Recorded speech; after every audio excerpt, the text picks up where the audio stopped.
Hello, and welcome back to the channel. Week 10. We're here. Let's just jump right into it, shall we? That was for everybody, huh? Excellent. Let's go. All right. Boom. Week 10. Let's get in here. Let's get a little touch, a little taste, a little bit of madness. You know, let's have the N64 run wild on you. Let it wash over you. Let its clean effervescence just cradle you. Hello, D-Wag. Hello, Angela Curry. Hello, Young Noah. Today I am going to do this gem sketch cover. We're here. We're going to do it. Week 10. I'm a couple weeks behind, but c'est la vie. Yeah, let's jump into it. Let's grab some pens. I got these Micron PNs. They're pretty good. I got some Tombow Fudes. I got some FBs. You know, what we got going on here? Yeah, that feels good. So how's everybody doing tonight?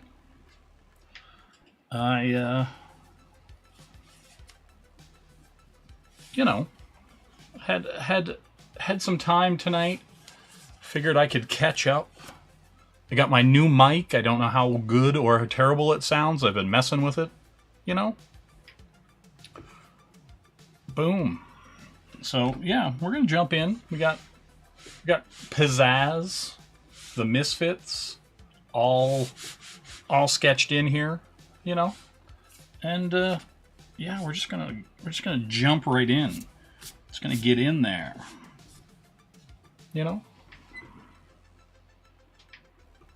Does it really sound like a tin can if a tin can got kicked down the road for 2 miles? Because I checked it, and I still have to dial it in a bit, and I wasn't 100% on it. You know, like, but we'll get there. But you know, if it's terrible, it's terrible. We'll live with it. You know. Yeah, let's get in here. Let's get in here and give Pizzazz some inks. You know.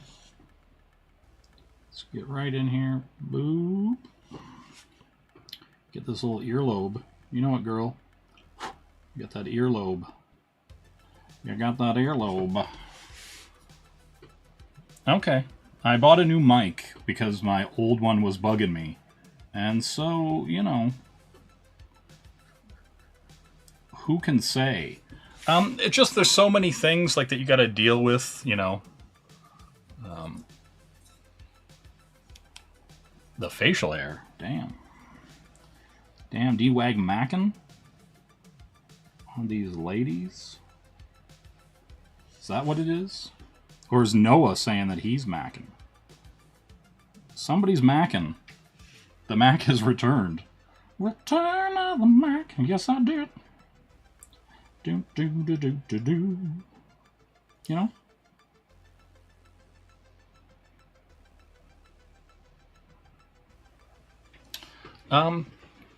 Yeah, I don't know.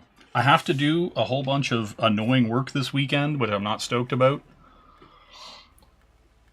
You know, I have to take up a bunch of thin set off of my kitchen floor because I ripped up all the ceramic tile, and now I've got to do that. And, yeah. It's one of those things where it's like, hey, this is a bunch of annoying work, but once it's done, it'll be great. You know? Got to put in a little subfloor action. You know how it is.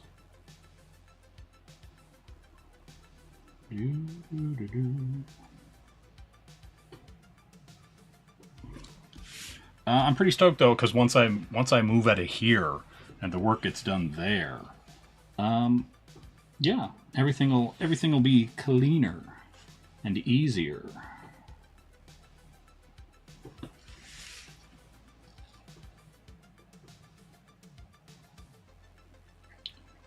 What's funny about today is I almost thought about streaming way earlier, and then I seen everybody was on, so I was like, hey, I'm not going to bother. Hello, Corey Barton, good sir. How you doing tonight? How are you living? How are you dealing? How are you coping with the passing of the late, great Akira Toriyama? That's the real question. You know? Let's get down here and get funky into the rips. You know?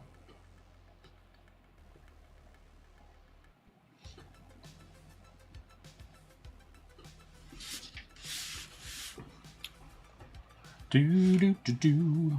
Yeah, good to see you here, D-Wag. You know? I know you're a busy man with a varying sleep schedule. So it's good to see you here at this time. I usually go a little later, but I kind of want to just kind of get going. You know what I'm saying?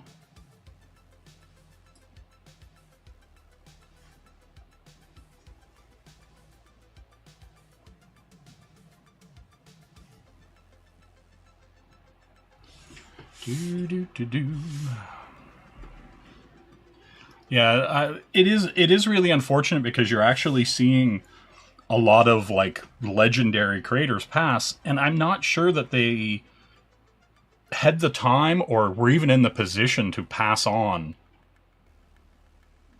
you know, their skill set to like train people up, and that might be the saddest part about it is we're actually losing a generation of creators and storytellers that might be lost forever, right? Like we are totally losing a knowledge base now. Hello, K-pop. How you doing? But yeah, we're in here. We're you know doing the gem cover, Pizzazz cover courtesy of Shelby Robertson. Big shout out to him for being super cool as always, and yeah, I really appreciate it.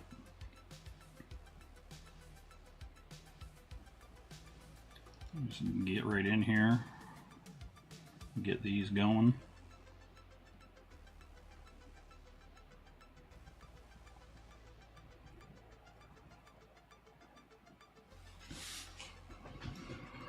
Yeah, Shelby's the realist, let me tell you.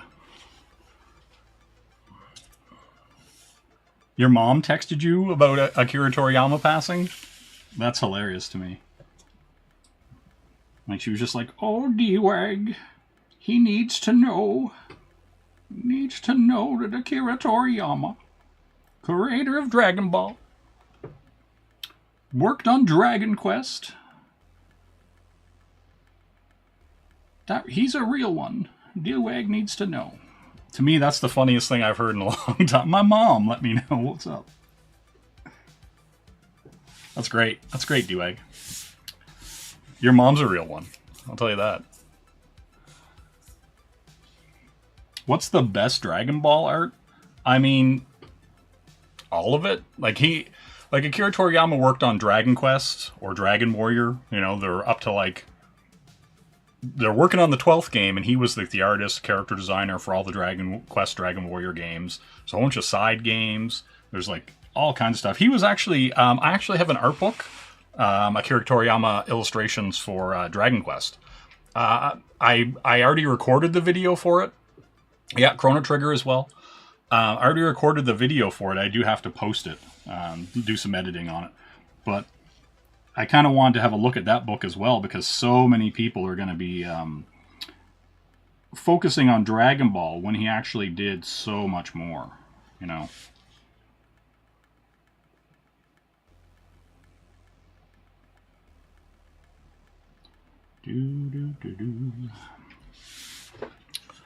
Vegeta all day, Goku. Oh yeah, Ni no Kuni team. That was a lot of Studio Ghibli designers and stuff like that. For Ni no Kuni 1 and 2.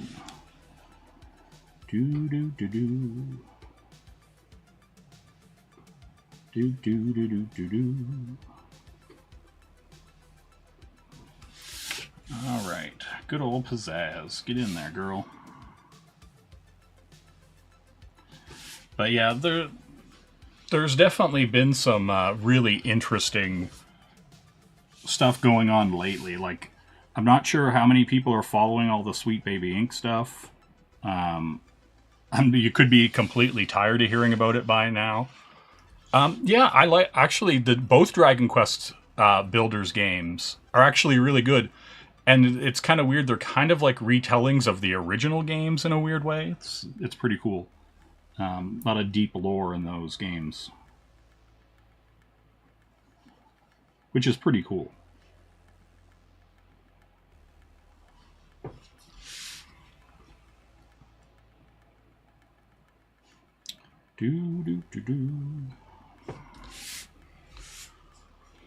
Yeah, so many side games. The Dragon Quest Rocket Slime on the DS, one of my favorite Dragon Quest games. I do like the Pocket, like the Dragon Quest Monsters games. They're really good. Dragon Quest Treasures, like great stuff, great stuff. I mean, awesome one. It's obviously me.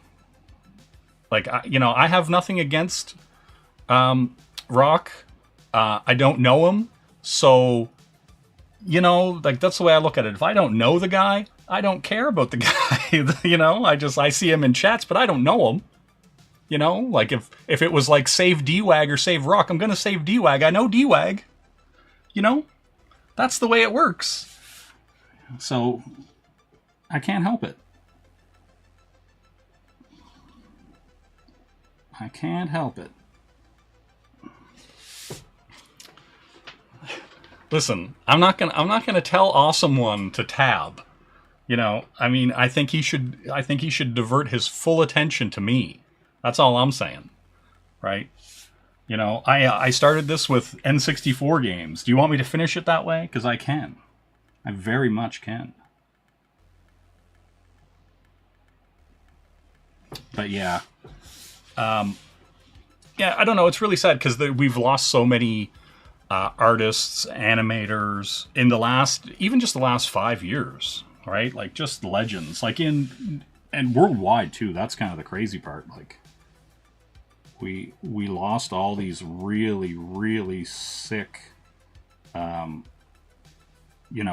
and animators and writers, and it's really unfortunate that we're kind of in this spot, and then at the same time we've got all these garbage people trying to take over media, and you're just like, oh great, good people are dying, and then you get all these like vultures swooping in like under the guise, like I won't get into it too terribly much, but under the guise of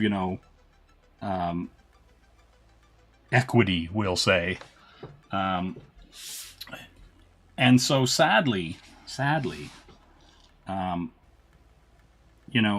there's in the places that matter, I guess, there aren't a lot of people stepping up to defend those spaces or stepping up to enrich those spaces, right? There's just people leaving and then allowing these kind of crappier, we'll say, people to come in just because there's a vacuum and just because there's so much money in it.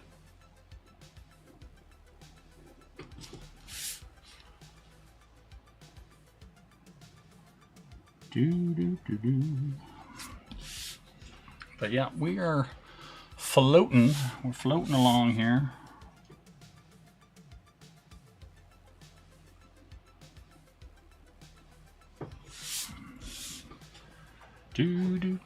Dead Leaves, that's a good anime. Like a little, well, it's an OVA, it's a little short. You want a manga contest and get a signed poster and some toys and the DVD. I think I tossed the poster. The show was awful, but I won it. Interesting. I wish capitalism was shaping culture, because then people would make things that sold. Right? Like, I know what you mean, Jim Cox, but I wish that as far as like politicians and all this kind of stuff being bought and paid for and affecting culture and all that kind of stuff, I wish just true capitalism was what was actually affecting our culture. Take it easy, D-Wag. I'm glad to see you here. Do do do do do do.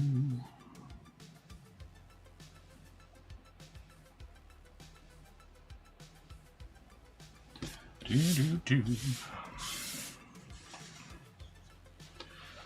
Right? Like I don't know. I just like during like here's the thing. Hello, Mr. Von Stugel. Like here's my thing though. Like I'm surprised during all the stuff and all the stuff that's going on with like Sweet Baby and all these other companies. I really wish that like, and I know why. I know a lot of the reasons for it, right? But like, I've always been surprised the entire time that no bean counters came in and said, "Hey, why is everything not selling? Why is everything doing so poorly? Can we do something about that? Didn't things used to sell well?" You know. But then once you get into the understanding that there's all this weird government funding and political funding and all that kind of stuff, then you go, oh yeah, that's why it's still going. That's why everything sucks. I get it. But you know, I don't know. I think there's still a naive part in a lot of people where they think that the best stuff is what's going to get through.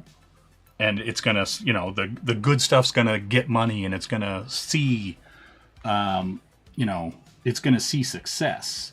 But then you realize and see how much of it is, you know, who you know and nepotism and stuff like that. It's somewhat depressing, but it makes it almost a little bit better anytime something actually gets through, you know?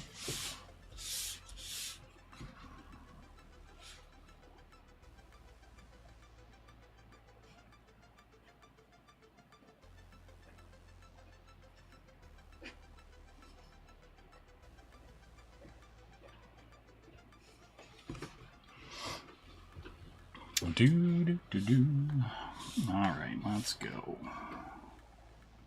Where do I want to hit that's dry, so I'm not risking smudging anything here.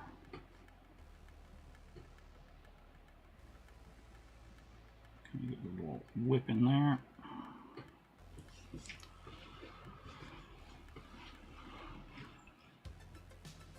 Yeah, that Stellar Blade looks great. Well, I mean, and what's interesting about Stellar Blade is there's so much outrage about the main character, and then the company comes out and goes, "Yeah, it's a real girl," because everybody's like, "Oh, these impossible beauty standards," and they're like, "Oh no, this is the girl right here. We scanned her body. She is the girl in the game." That was hilarious to me. It was such an own. It's like, yeah, women look beautiful all the time. It's not unrealistic for a woman to be attractive, you know. And I think that's kind of a weird part of it. There is a group of those people who see an attractive character and immediately think that it's being sexualized, right? Like, not that beauty is coveted and aspirational in and of itself, right? Like that. You know, you are supposed to look at beautiful things and aspire to them, right? And so when people see it and get all upset about things being beautiful, it kind of makes you wonder what's going on with them, right? Like you know, the mental illness is wild out there. And you know, I don't know. It's like I try to refrain from kind of getting into political stuff because at some point, you know, you just feel like an old man yelling at clouds, and it's really hard to actually affect any real change other than just going on about it, like, you know. And so I tend to want to stay away from it, like, in this avenue, I guess would be the best way to describe it. But, you know, as far as like, you know, speaking with my wallet and stuff like that, you know, I don't buy stuff that, you know, I don't agree with socially or politically, you know, and I would hope everyone does the same, you know, and so that kind of thing. And that's the thing too, like, I think at some point, people are probably tired of hearing about it, and maybe, you know, a place like this or or whatever might be a good escape, where you get to hear somebody talk about things they like and enjoy, like Gem, that kind of stuff. Yeah, that's the kind of funny part with a lot of this stuff,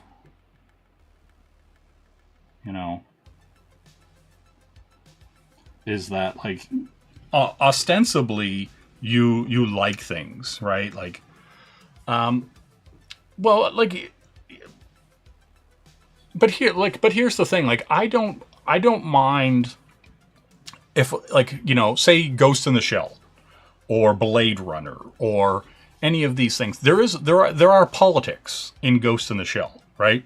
It's Section 9 who works for a special part of the Japanese government, but those politics are, how best can I put it? They are fake, but they are also the politics of that world. They are not bringing real world politics or pushing agendas.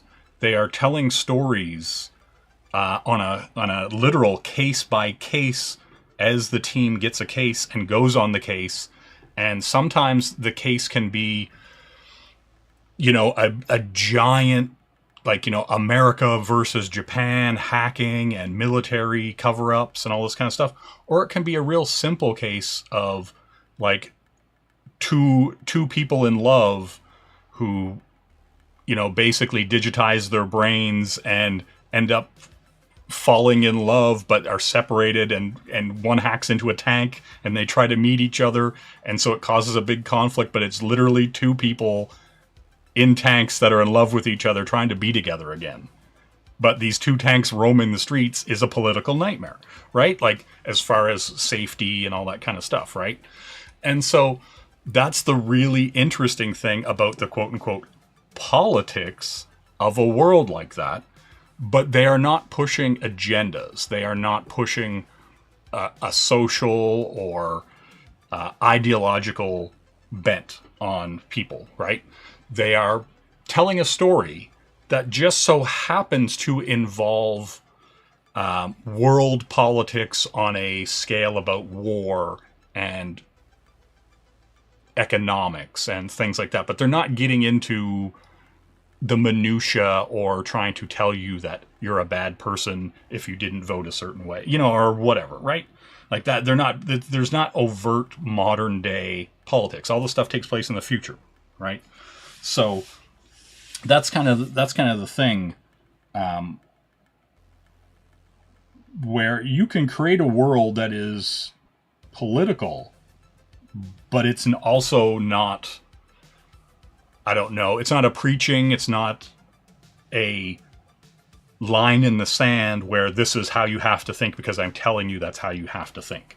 Like, good fiction, good sci-fi, good any even, like, morality tales, any of that kind of stuff leaves it open enough that you make the choices about what is good and what is bad and what's right and what's wrong, with regards to what's happening in those tales in that world. And if that affects you on a personal level and you want to apply some of that stuff to your own life or how you view the world, well, that's great, but it's not necessarily what they're asking of you, if you know what I mean. And I think that's lost on a lot of people who get into these weird positions and start thinking that, they have to, educate you, I guess, for lack of a better term, on how you should live, think, and feel, yeah.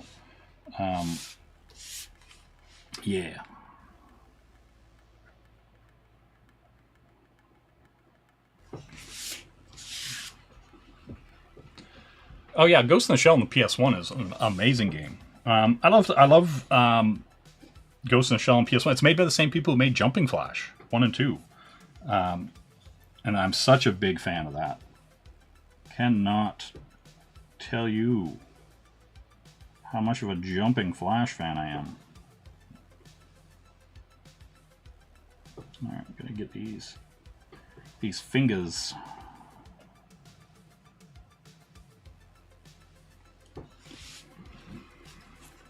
But yeah, The entire thing is bizarre. I'm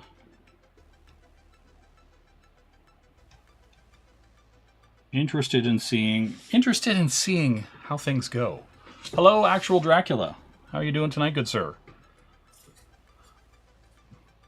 Never got to play the Ghost in the Shell game. Played a few Berserk games. Which one? I have. There's a PS2 one. There's a Dreamcast one. And there's a PS4 one. Those are the three I can think of off the top of my head. Because there's the Dynasty Warriors-esque Band of the Hawk for PS4. There's the PS2 one and the Dreamcast one. I love the Dreamcast one. I play that a fair bit. It's a great game. Let's get up in here.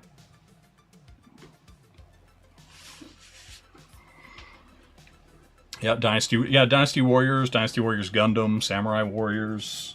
I got both of the Fist of the North Star Warriors games. Ken's Rage, those, you know.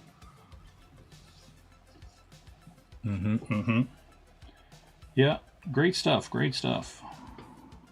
All right, let's get in here. Let's get some dry lines here. Get her outfit in there.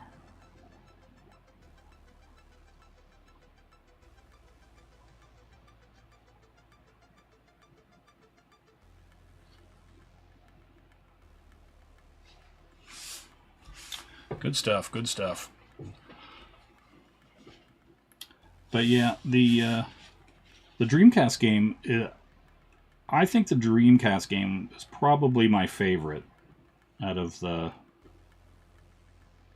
three that I played. Just specifically, I think a big part of it was time and place, and it's such an interesting point in that tale that the game actually does really well. Hello, Edwin. How are you doing, good sir? Let's get in here. Let's get these fingers.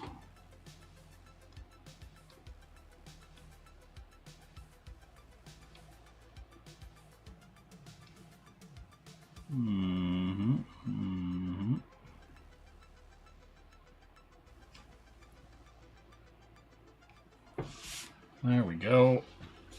Oh, I should be over here a bit more with the camera. You know how it is. You know how it is.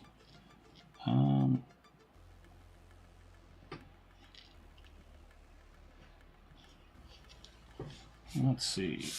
Get over here. Keep everything dry. No smudges, no whammies. You know how it is. Doo-doo-doo.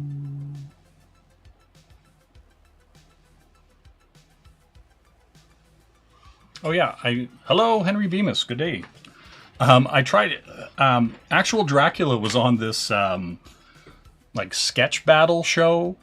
I tried to watch it. I went into the chat. I said hello. This was a couple of weeks back when he was on this sketch battle show. I go in, I say hello. They instantly changed the stream to sub only. Right? So you had to sub to comment or do anything. And then they started talking about the sketch covers being like all this weird, like, oh, it could be postmodernism, but so you couldn't just draw whatever they asked you to. They had to, like, I don't know if it was a weird muddying of the waters or balancing it up or what it was, but it was like, okay, now you're doing a postmodernism poster of whatever in this style, and I was just like, all right, I'm out of here. I went in and I tried to be like, hey, I'm gonna support Actual Dracula here, you know, and chat and, you know, see what's up, and then they switched out and I was like, all right, get out of here. you guys are weird. I'm done.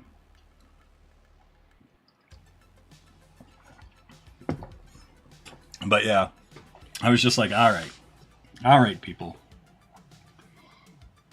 You've bothered and confused me. Have a good one, everybody. Yeah, it was dumb. Like, I was just like, I get it. You would hope that people would sub, if they're going to watch. But I'm just like, come on now. Like, let people see the channel, enjoy it, and decide if they want to sub.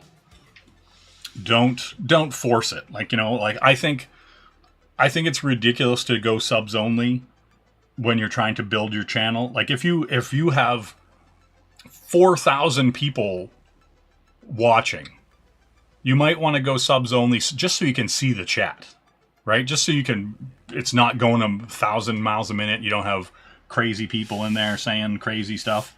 But yeah, so for whatever reason, they decided that they had 12 people in their chat and had to go subs only. And I was like, all right, this is a little too safe space for me. So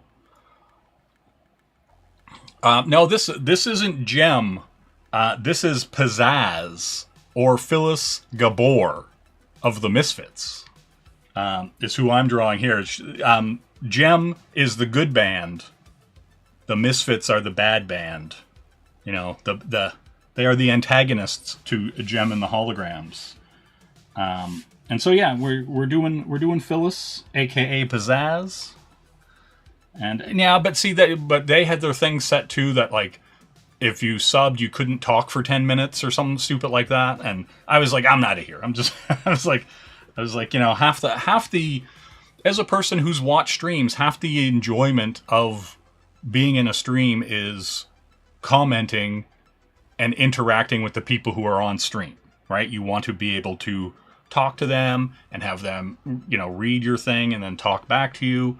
It's an interactive medium. You don't want to put a wall up and say, hey, no, don't interact with me for 10 whole minutes. So yeah. It was dumb. And, I popped in, I said hi. They let me at least say hi, and then they went into like a subs only mode. So I was like, all right. Have it your way, weirdos. And that's the thing. Like, I would get if I went in and, I started like, dropping F-bombs or something like that. And then, was like acting a fool. But I was like, oh, hey, hello, everybody. Hey, Actual Drac. Like, what's going on? I don't know. I don't know if I said hello to Actual Dracula and the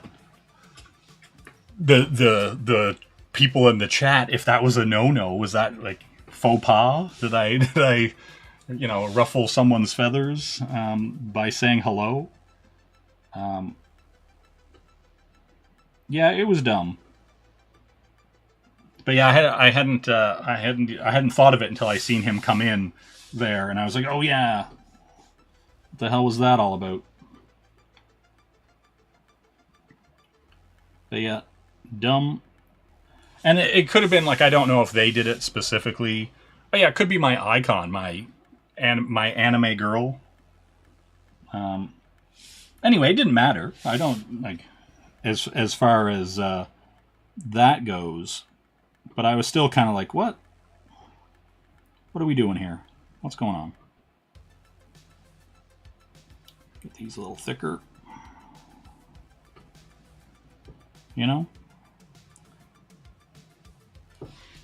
But I just think it's weird. Like, it would be the equivalent of like the stream going right now, and then I don't know, somebody I'd never seen before pop into the chat and then just put it into subs only mode and be like, get wrecked.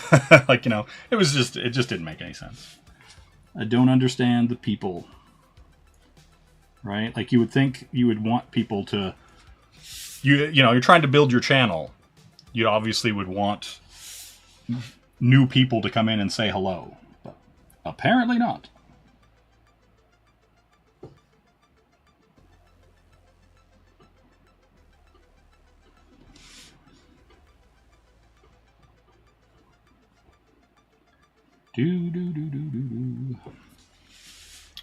But yeah, we're getting good old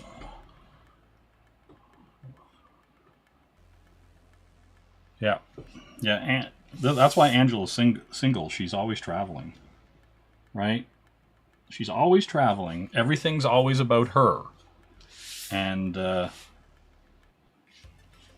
so there you go. Starve for attention, but is never around. Do do do do do do. All right, we'll get in here.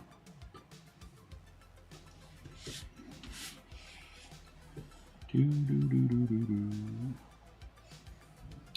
Yes, indeed. Yes, indeed.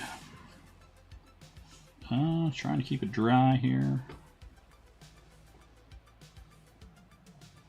I don't have the time or the patience to get annoyed with smearing any ink.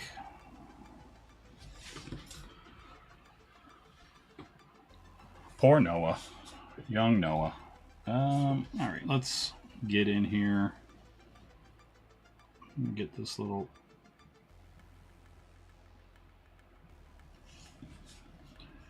We'll get this one for the elbow.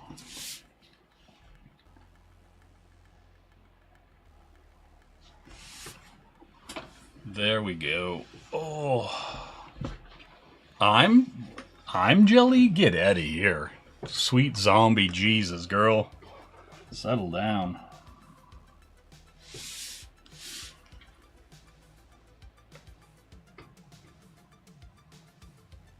Do do do do do do do do do do. All right, let's scoop down here.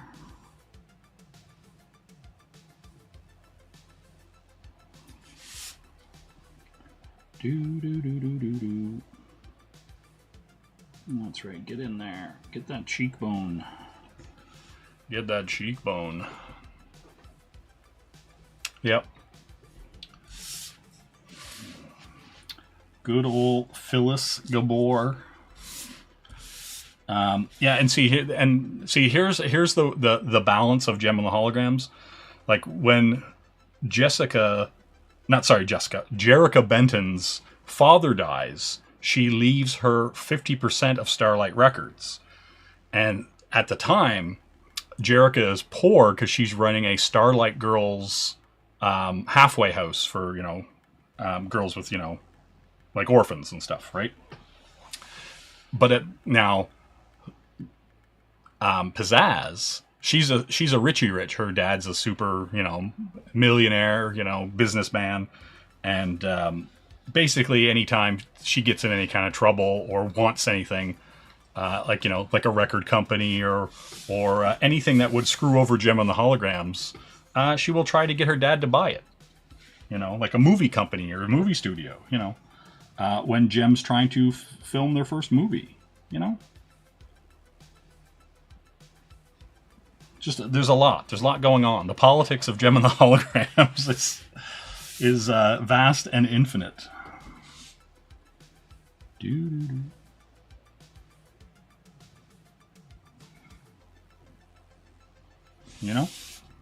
There's a deep lore. There's a deep lore bench that I can constantly pull from.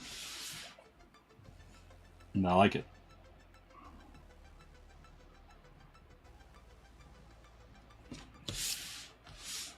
Doo-doo-doo.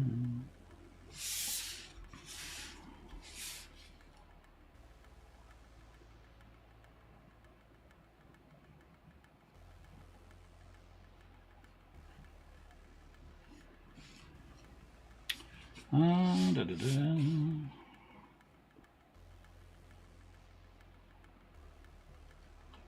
Get in there and get some action on that sash.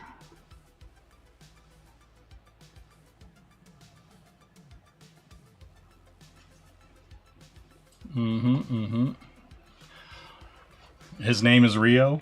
See, but I could do a Riot cover, and that's just Rio with a T. Could do the Stingers. God. That's right. We go deep. We go deep on this lore.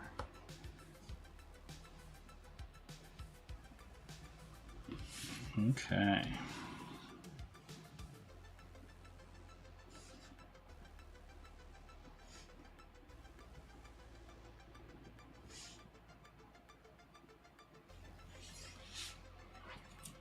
Yeah, Rio could be rioting. He could be very upset. Right? Bemis knows what's up. Alright, I want to get some flow in lines here.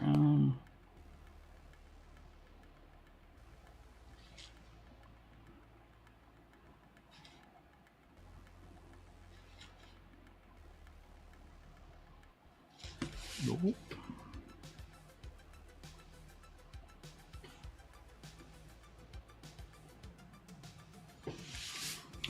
Yeah, I guess I'm kind of over here. I should slide my chair over.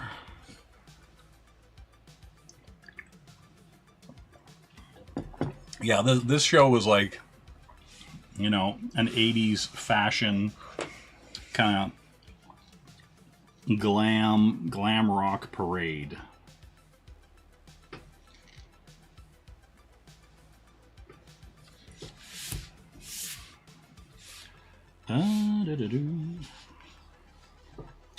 Let's get...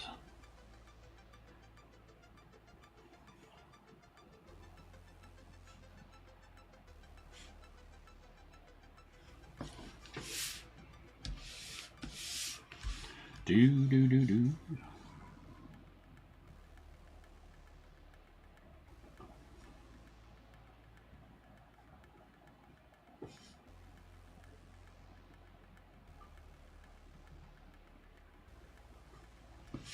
You know what I thought was pretty funny? I don't know if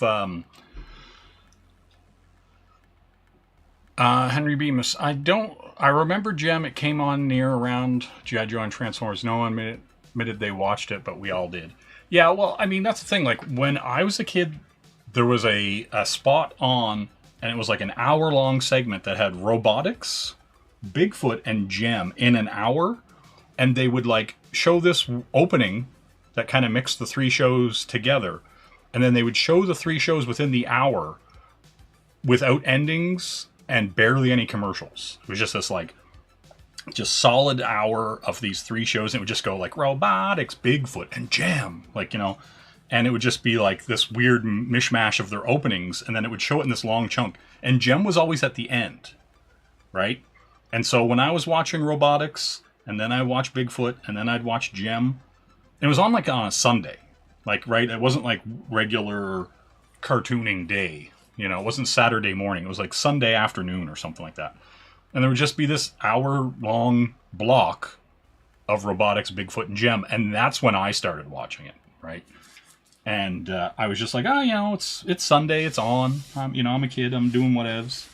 And I'm going to watch robotics, Bigfoot, and Gem, you know? I mean, that's the Bubblegum Crisis soundtrack.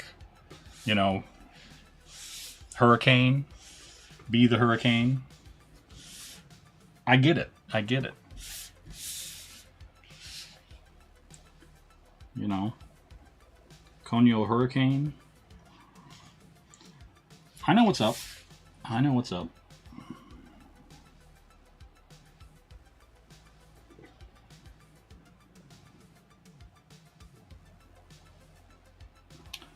But yeah, I was watching, I just happened to see it. Oh man, Prissa's the best. What the hell? I just, like, you know, you have YouTube running and whatever. And there's I think it's Sam Draws. I think that's what his name is. Asian guy, Canadian. And the Sam does art. That's what it is. And so he recently started doing traditional art after, like, you know, 8 or 10 years of working digitally. And it's kind of funny to see people going back to a traditional and them finding it really weird or finding it to be like a struggle of some sort. I thought that was kind of interesting, where he was just drawing in a sketchbook and, like, not really doing any kind of underdrawing. He was just kind of like being like, okay, I'm gonna be like this, and I'm gonna do an eye. And then I'm going to be like this, doing those. And everything was super, like, shaky like this. And I was like, why are you not doing an underdrawing? Right? Like, why are you not doing, like, the, you know, this kind of underdrawing for your character, you know, and just and then doing the detail, right? Like I was like, why are you just going to, here's the eye. Why is he doing that? Right? And he was just doing this weird sketchy ticks and like light and being like, okay, here's the nose and here's the jaw, and he was just like, it was, you know, it was very bizarre to see someone just start drawing like this, and I'm like, why are you doing that? Right? Like that stuff doesn't make any sense to me. Like, why aren't you doing this and then going like, okay, here's where the eye is, here's where this is, here's where the nose is, here's where the mouth, like, you know what I mean? Like, why are you doing this little ticky stuff? And that's what it was all like too. It was weird. It was just like, he was just like, oh, okay, there's the chin, okay, ear, like, right? It was like, I'm like, you draw these beautiful digital pieces, why when you draw on paper are you drawing like that? Like, it didn't make any sense to me. I was just like, you know, why? But I guess, I don't know, maybe he just doesn't feel confident enough in what he's doing to work the same way. I don't know. It was a weird video to watch anyway. Like, but here's the thing, like, when I'm doing like a traditional piece, like, you know, I'm gonna, like, you know, we'll set this over here, but like, I'm going to, like, you know, do gestural roughs, right? Like, I'm gonna do this loose gestural rough, you know, I'm gonna be like, okay, that's their face, you know, this is where their chin is, this is where their lip is, you know, here's their eyebrow, here's their eye, right? Like, you're gonna mark all this stuff off, right? Because this is the rough. None of these lines matter right now, right? Right. So you're just kind of getting the lay of the land, right? Like when you're gesturing any of this stuff out, right? None of the, like 99.999% of the lines that you put on this paper right here are going to be there when you're done, right? Like, you're 100% not going to put any of this stuff in, right? Like, you're just like, okay, this is where the nose is, right? Right? And you see, like, most of my drawing is removing lines. Like, you know what I mean? Like, when I'm drawing this to get to that, all this other stuff, your foundational drawing is underneath it, right? Like, you do the rough sketch, you know, and you go, okay, this is where everything is. This is, like, you know, before you even start going dark on things, right? Like, everything's super light. Everything's super, like, none of these lines are permanent. None of them are forever, right? Especially when you're pencil sketching, you know, you're like, none of this stuff matters. And so it was really weird to see somebody who was already pretty established drawing as though, like, the lines were forever, right? Like that, like, you know, you're like, okay, it's where her ear is, right? Like, when you're just sketching this stuff out, like, none of these lines matter. None of these lines are important because you're going to clean it up or draw over it, right? You're going to put another piece of paper over it and, like, light box it and do that, right? Like, I don't understand why people would draw with that kind of intention to just be like, this is the only line I can ever draw. I can't draw another one. This is the only line I can ever draw. I can't draw another one. Like, do you know what I mean? Like, I don't get that. You do the underdrawing first so that you take the lines from that you want to keep. That's, like, do you know what I mean? Like, that is drawing in a nutshell. Like, I don't understand at all, right? Like, why you would do that. So, like, that's, do you know what I'm saying? Like, that's the thing I don't understand. Like, my artwork hasn't changed from going from traditional to digital back to traditional again, right? Like, I'm just drawing everything the same way I would do it. Like, you know, it's like this line is gonna come down. There's her chin. There's the dint under her chin. You know, this is her lip. Like, none of this stuff is permanent. And even if I want to put, you know, this all in black and just be like, okay, here's a little dot for her nose, whatever. Right? Like, no matter what I do here, I can still fix it on paper. You know, I just take a white pen and go over it, and that's it, right? So I thought it was really weird to see that guy, you know, talking about any of the stuff he was doing, right? And so, yeah, I don't know. I found a lot of that stuff really, really bizarre. You know, and so, yeah, I don't know. Weird. None of this stuff matters, right? Like, even if you're working traditional, there's whiteout. I can grab another piece of paper and draw over it and glue it down or whatever I'm gonna do, right? Like, and I think that's I agree, Corey. I agree, but I don't think it's any different. I just think that, like, the difference is if I'm drawing, you know, this lady here, you know, digitally, I can iterate a bunch of times. I can be like, oh, okay, well, maybe I'm going to give her a thicker eyebrow. Maybe I'm going to thicken up her lashes, right? Maybe I'm going to, you know, put some kind of technical bit on her face, you know, and do whatever, right?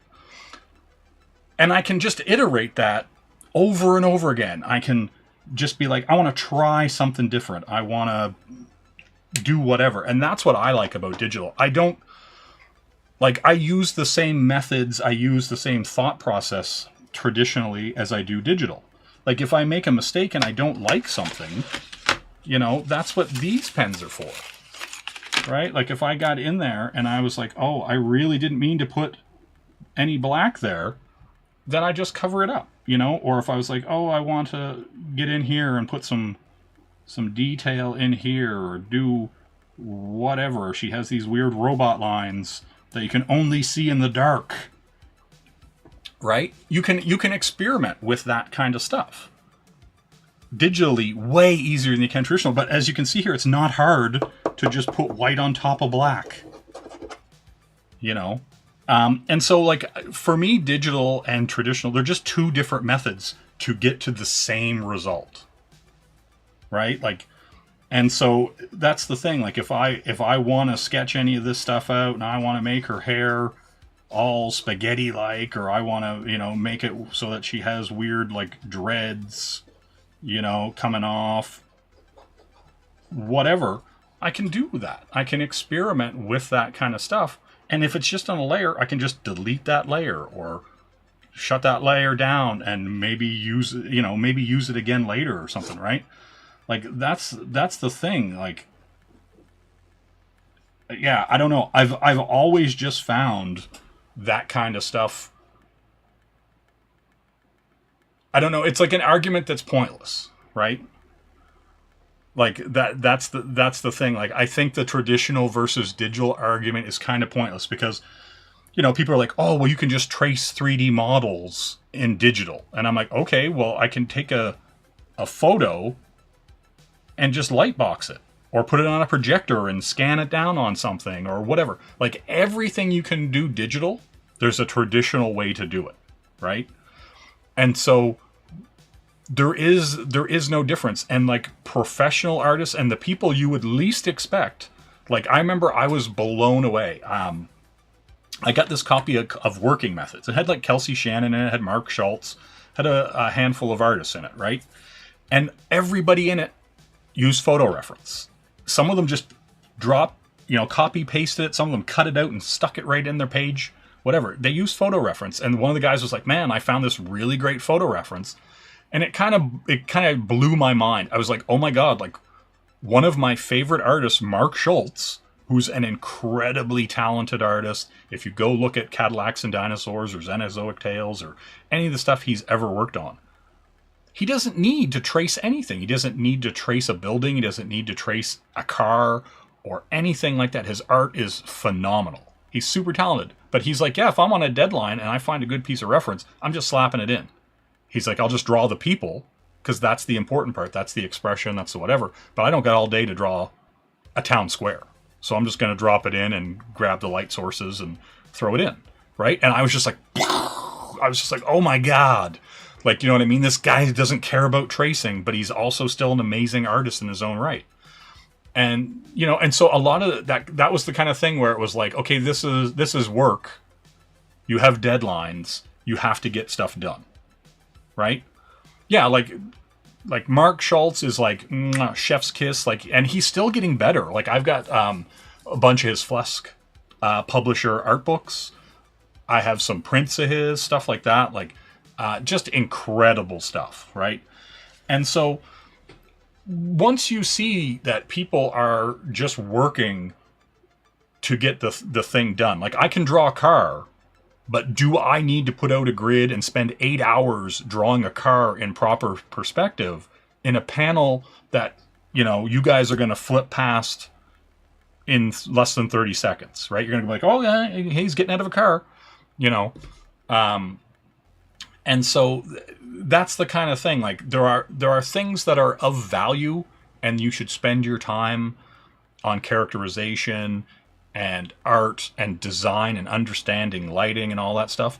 But if you tell me that I got to draw, you know, Spider-Man swinging through Times Square, you know, at New Year's, I'm going to go grab some reference for a lot of that stuff.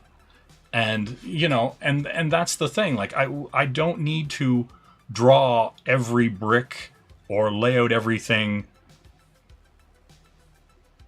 when you're just going to flip past it, right? Like, you know what I mean? Like, there are certain things that are worth your time.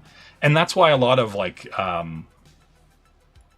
who was it? Oh, the name's escaping me. It was either Kirby or Ramada. Senior, where they were just like, you know, if you can, and I think even Wally Wood, like a lot of the guys were like, you know, if you can trace a gun or a car for it to be accurate, go for it. But, you know, draw the things that matter, and that skill's the important part, right?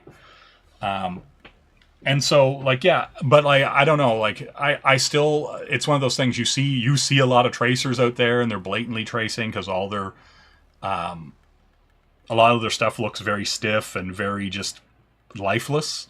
And that's the thing. And one of the hardest parts of being an artist is getting the loose sketch, that excitement, that energy, to come out in the line work, right? And the thing is like, you know, when you're doing, you know, these like loose sketches and you're getting that motion, right? Your eye tends to fill in details and trick you, right? And your eye fills in the detail and you're like, oh, that looks really good, but your sketch is kind of balls. Like, you know what I mean?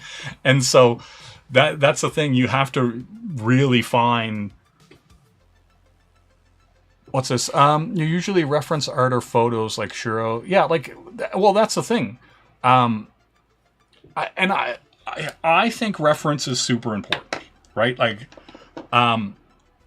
because if you don't, I think if you only draw from comic books, you're doing yourself a disservice, right? Like, you need to see that girl leaning in a cool way up against the wall and understanding that she's putting her weight on one leg or the other while she's doing it, right? And then the light that's coming like from the alleyway or whatever when she's leaning up the wall and how that hits her face, right? You don't get that from comic books, right? You get that subtle nuance. You get how she's leaning and where her weight's positioned and how she carries her weight and how the light's hitting. And, you know, is she wearing jeans? So if she's wearing jeans, that's a matte. material, but she's got a leather jacket on, so it's a gloss material, and how the light interacts with both of those. You don't get that from looking at comic book art. You need good reference. You need photo reference, and I think that's the thing. Like, just waiting on people to draw the thing you need for reference is going to always be a bad, scene in the long run, right? Yeah, I don't know. Like I don't want to put this on the back of my sketch cover. But yeah, like that's the thing. I don't know. I'm a big fan of learning the proper anatomy, learning lighting and all that kind of stuff, because like, you do have to build your mental library. Like, you can't always find the right reference. You can't find that perfect position or pose or whatever. So sometimes you might have to kind of look at somebody jumping, and then look at the way someone's holding a gun, and then look at like some kind of light source for, I don't know, somebody flipping on a trampoline or something. And you kind of like visually kind of combine those in your head to get a piece, right?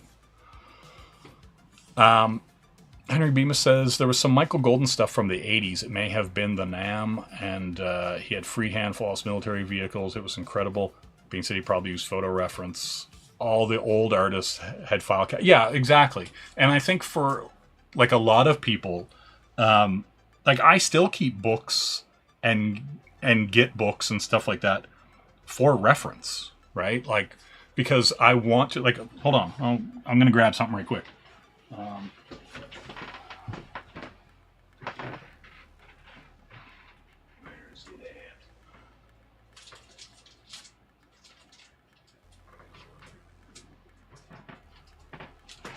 Let's see if it shows up here. But yeah, like I have the Real Action Pose Collection 02.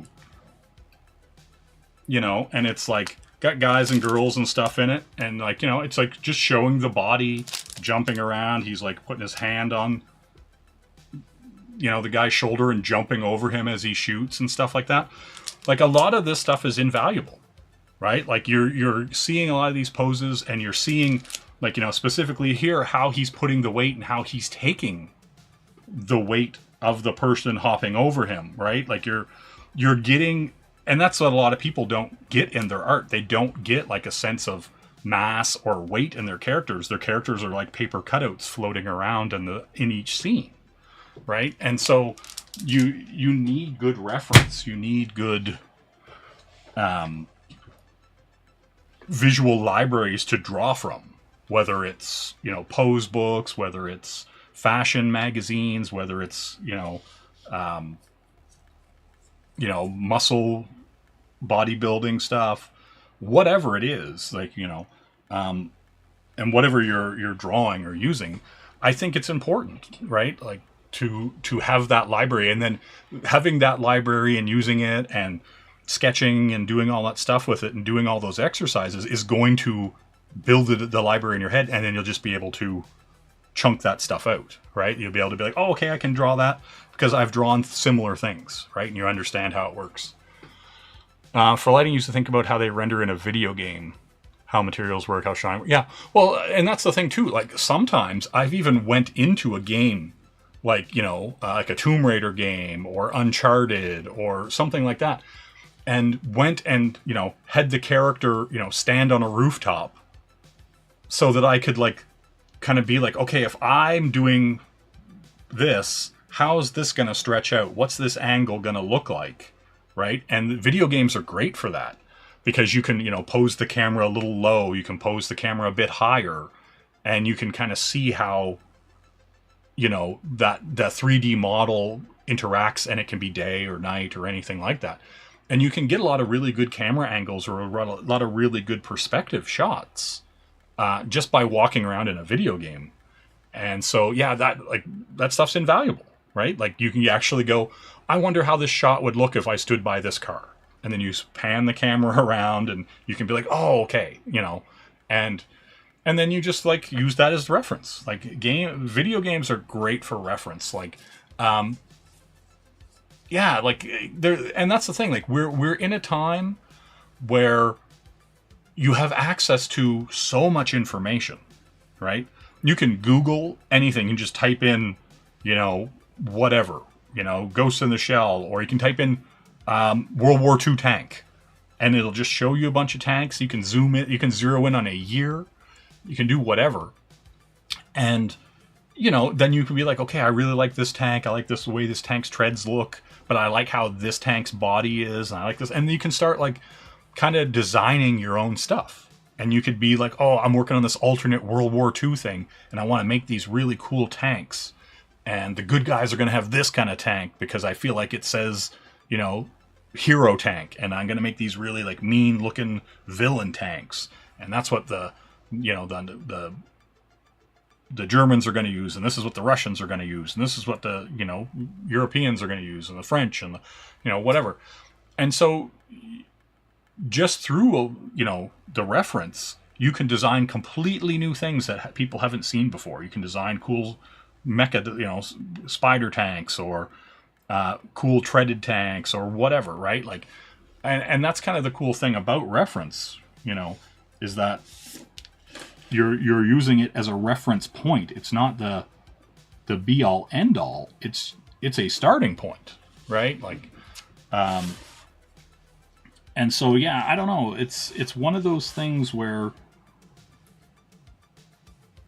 I remember initially just kind of being like, why isn't everybody using reference? Why isn't, because like if you look at like somebody like Kim Jong-il, like he had to have one of two things. I think either that guy has a photographic memory, or he's drawn so much in his lifetime that his mental library is so huge that he can just spit the stuff out like a Xerox machine, right? Like he knows that if he puts the headlight here, like, if he draws the headlight, then this is where the signal light is. This is where the, the grill is. And he just works outward from that perspective, right? Like in his head, he's already figured out the perspective, and he just starts drawing and everything fits into it. Because I've seen him draw like full scenes of like rally cars in the desert and stuff like that. And I'm like, you've had to have drawn that 1,000,000 times to be able to spit that out like that. Right. And so that to me is like really interesting as far as somebody who's, built 10 mental libraries, or like I said, or he's, got a photographic memory, and, he's just seen the things and can draw them, just from thought. It's like, hey, I've seen this before. It's here, just here in my head. I'm just replicating the picture I see in my head, right? And so, yeah, that's the thing. But like, I don't know. It's weird because like every artist is different in the way they take in that information and then output that information, right? Like, because you can have like 5 different artists, and you can give them, the Spider-Man script of, hey, Peter swings through the city, flips into a fire escape, runs down the stairs of the burning building, whatever. And you're going to get 5 completely different perspectives on that, right? And so to me, that's the interesting part of the art game, because it's like, what's your perspective? And how much you're going to put into it, all that kind of stuff, right? And yeah, it's a weird thing because, if you take those 5 artists and get them to render that sequence, the different camera angles, the whatever, some of them are going to kind of be flat, some of them are going to be very dynamic and like, wild anatomy and stuff like that. So yeah, it's really interesting to just from an artistic standpoint, see different people work on the same script. That stuff's always interesting to me.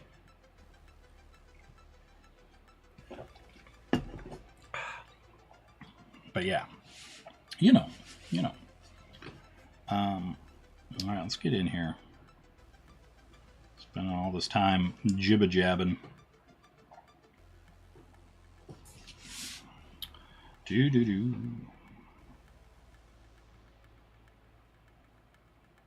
Right, but like, and that's the thing. Like, I guess going like, to digital, like, if I pull this line and I don't like it in digital, I can just hit undo and pull that line again until I get that swoop that I want. And for me, that's kind of been like the big learn from traditional, like going back to traditional. It's like, oh yeah, like you just got to accept that that's the line, right? Like you pulled that line, and for better or worse, it didn't get caught in a groove of the paper stock, or it didn't get, whatever, and you just pull the line. You take the line that the gods of line pulling gave you. Hello, Rick Saylor. What is up, good sir? We're just here. We're just drawing some gem in the hologram sketch cover. This is Pizzazz. She's in here. The Misfits on this gem sketch cover. You know how it is.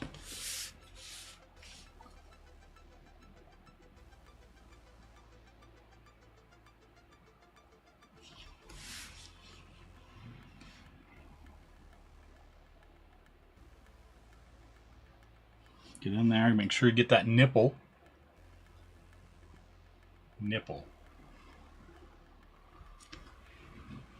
It's not though. That's the thing about it, is that like they're the same. Like, do you know what I mean? Like no matter what people do, if someone's a good digital artist, they're going to be a good traditional artists, right? Like, I find the only difference is basically just getting used to the tools, right? Like, you're just kind of like, okay, I like this pen, I don't like this pen. Did I pull that line good? No. Did I blow that line? No. Really, like, I don't know anybody who works digital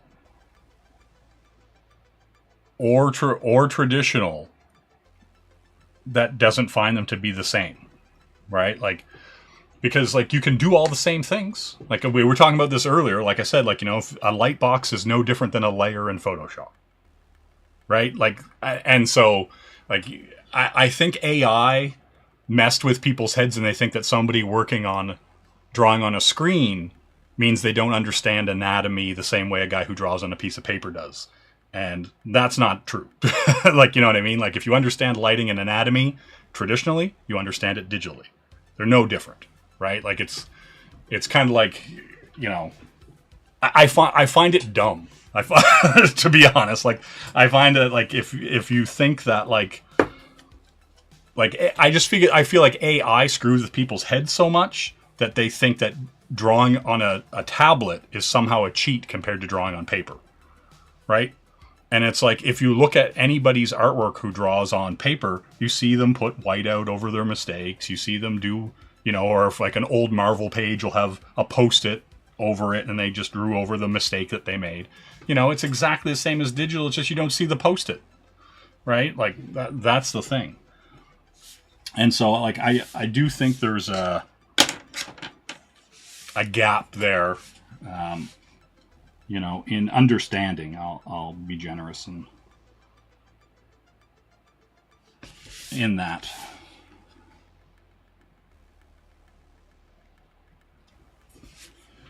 Do.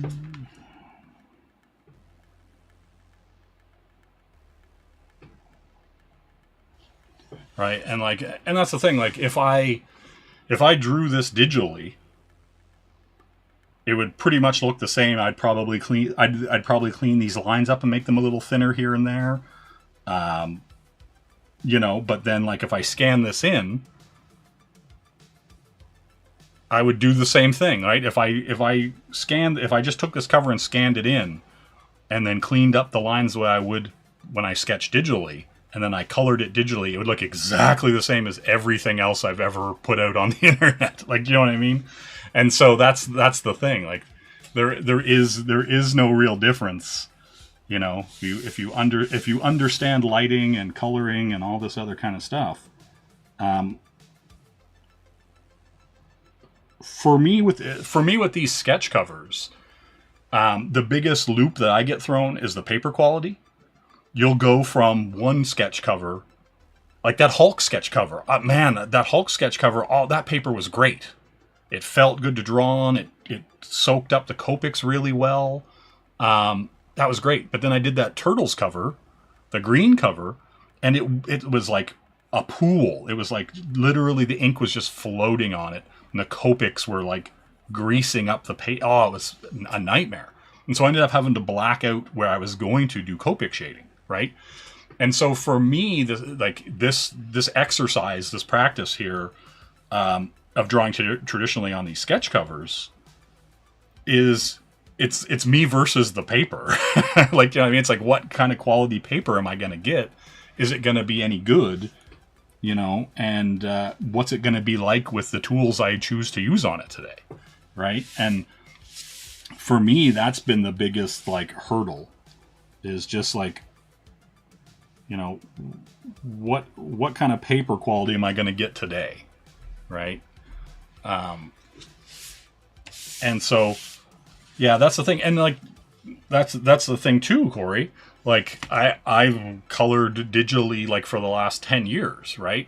And so going to Copics, it's just a completely different mindset, right? Like, you have to like go with your lighter colors first and build up to darks, because as soon as you put a dark color on the paper, that's it. You can't lighten it again. And, you know, well, I mean, there are ways around it, you know. But as we seen with that Elisa Maza, you can throw a bunch of white down over top of it. But like, yeah, that's the thing. Like, you know, the traditional thing is like, hey, I'm gonna throw out a whole bunch of like things on the paper and just see what works, right? And it's the same as it's just art in general, right? It's like you're building a library mentally of what works and what doesn't. And if you're using Copics, it's like, okay, this, I pull it like this, I'm going to get this lighter tip at the end. Okay, I'm going to remember that for this, right? And so for me, that's kind of the reason why I've been doing the traditional stuff and whatever, is kind of just to have that experimental phase again, right? Like, because once you're in there and you're doing stuff digitally, you sort of have the lay of the land. You know how the tools work, and you get, when you do A, you get B, like, right? You have the expected result. And so with the traditional stuff, sometimes when you have A and B, it works here, but it doesn't work there, right? And so to me, that's been kind of the fun and frustrating part with coming back to it in this way, right? And so, yeah, that's kind of the thing.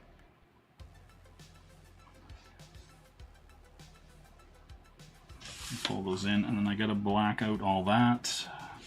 We'll do that at the end. Do a fart along, but try out mediums we suck at.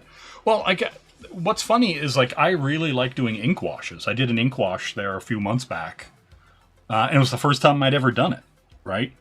And it's so forgiving as long as you understand how it works, right? And so as long as you're going in there and you have your lights, like, you know, your whites to gray to black mix of water, you can just start throwing water, like ink washes down, and you get great results. Like, it's very forgiving, it's very fun, and I definitely would like to do more ink wash pieces. That to me was like, ooh, this is the fun of traditional. And so, yeah, there's definitely a part of me that wants to do more ink washes, for sure.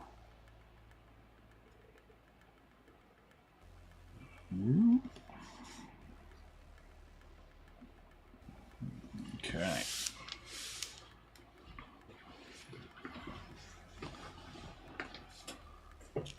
Yeah, well, I mean, and that's the thing too, right? Like the whole thing gives you the chance to experiment with a lot of that stuff. Like I find personally, this to be an experiment. Like I don't think I would ever work 100% traditionally. Doesn't make sense today. Because eventually you're going to scan everything into Photoshop or Clip Studio anyway to, set it up for print or to color adjust or do any of that stuff, right? And so that to me, I'm gonna move this because there's crap under it and I keep feeling it. But like that to me is the way to go. All right, we're gonna slide over here, try to keep things centered. But yeah. I gotta hit this and hit that. That should be dry by now. Well, spinning around.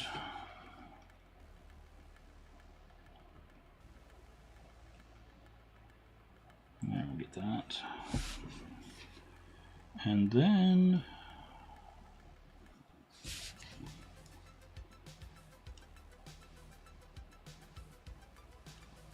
but yeah, we'd be missing out on a lot of very talented artists and creators if they only had,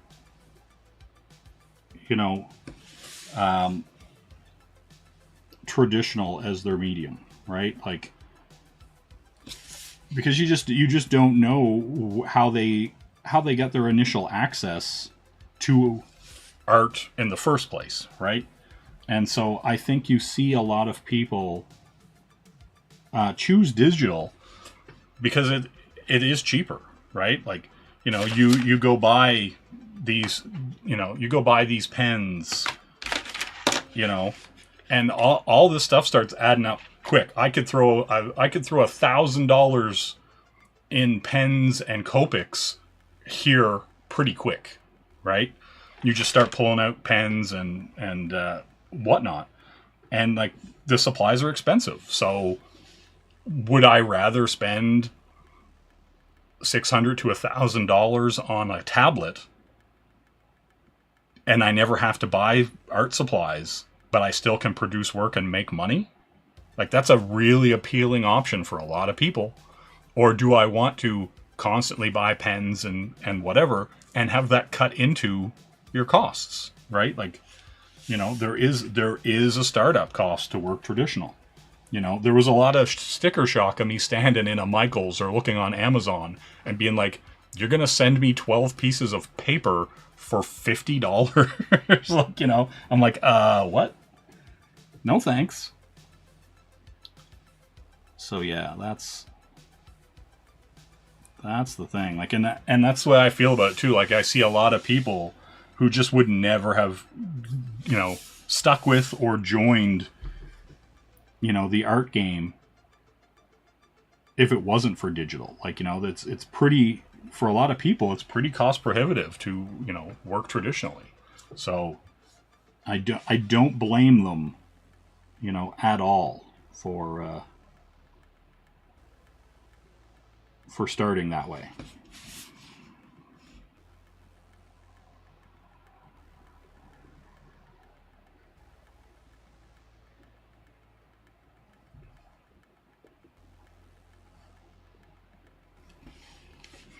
Do.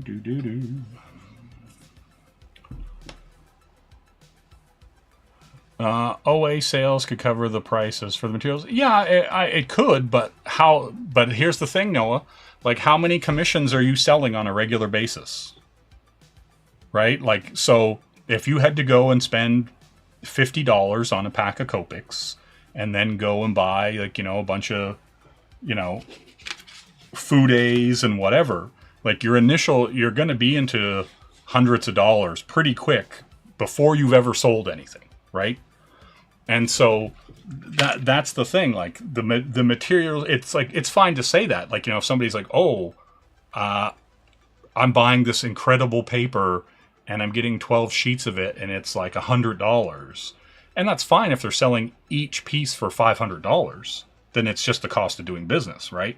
But until you get to that point, you're still putting out a lot of overhead before you make a dime, right?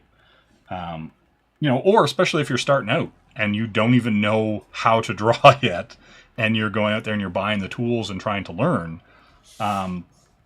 it's expensive. It's expensive for, it's kind of like when those people who buy a drum kit and never played drums, and now they're suddenly however many $1,000 into this drum kit and find out they don't like drums, like, you know what I mean, or don't have any interest in it. And so, yeah, I do find it interesting, right?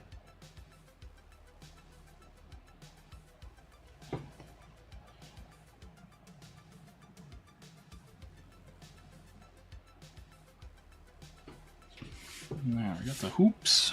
We're getting the hoops and scoops and Haagen-Dazs. Get right in there.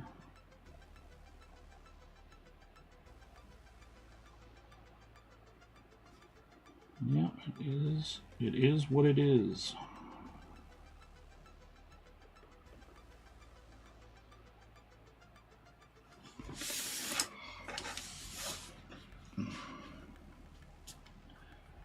Okay, now I gotta light that up.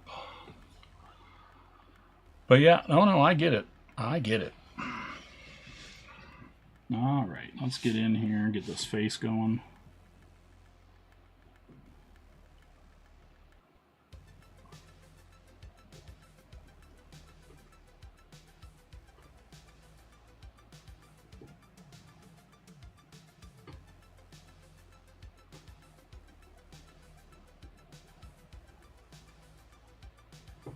Yeah, all right.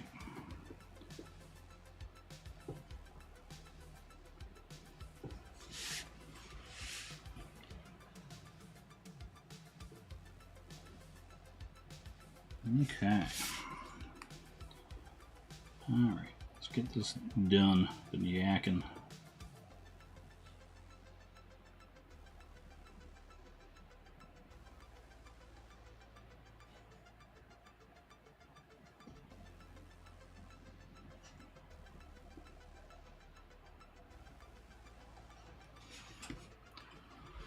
Do. Okay. Now there's a little bit of the undercut of the breast.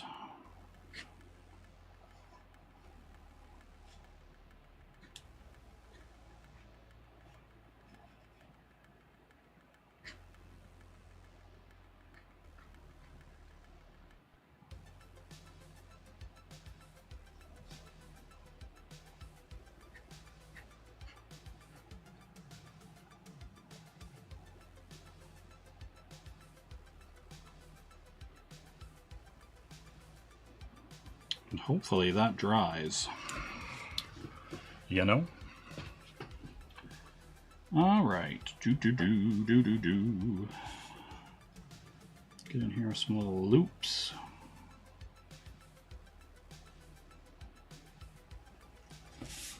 That's why we call it the blue. Sort of watching the Groken campaign. It's doing very well last time I looked. Why do you ask, Noah? Do you have questions or queries about how you think it is or isn't doing?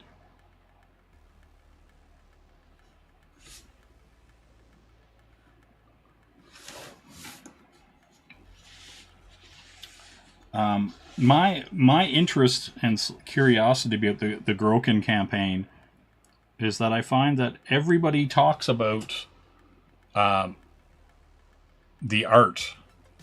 Oh, you want to do the daily sketches? Yeah. I mentioned that in the other stream there when you were asking Shelby about sketchbooks. I think it's a good. I think it's a good to do like little studies like that, for sure.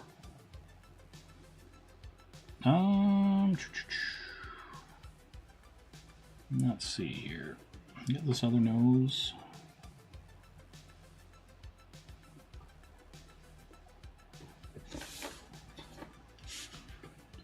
We're gonna get these eyes. These eyes are crying. You know? Let's pull.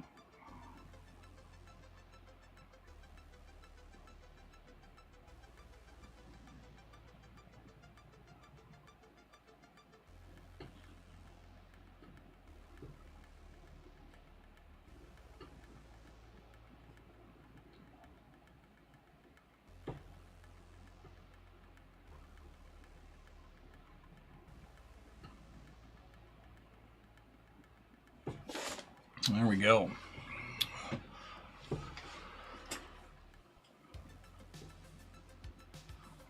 Yeah, well, I mean, it depends on if you're the one coloring your book. How much time do you have, right? Like if you can get away with a really strong, simple color palette, it might make everything pop a bit more. But you know, you also risk people looking at it and being like, "Oh, these colors are kind of boring," right? Like, so it's going to be a fine balance between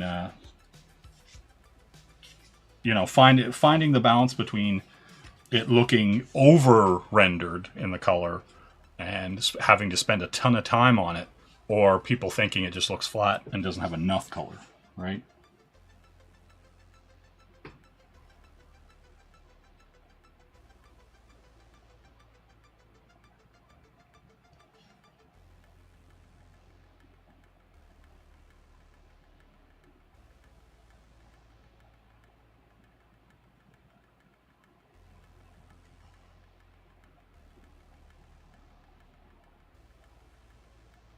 We're getting there with those little lashes. Like I color, I'm coloring all my books, like all my stuff, and so I definitely think about. But I also, when I design the characters, I'm also thinking I'm gonna have to draw this character like 100 times. Does the weapon they have need to be that detailed? Does their suit need to be that detailed to get the point across of that character, right? You know, and so yeah, that's the thing. There's a fine line.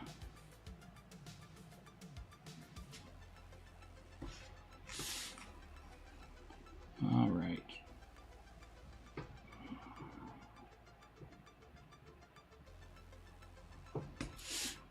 Okay, I gotta fill in these blacks, and then I'm gonna hit it with some Copics. All right, let's see what we got here. I think the brush fude is gonna be a bit too much, but we'll see. Yeah, I'll go with this one.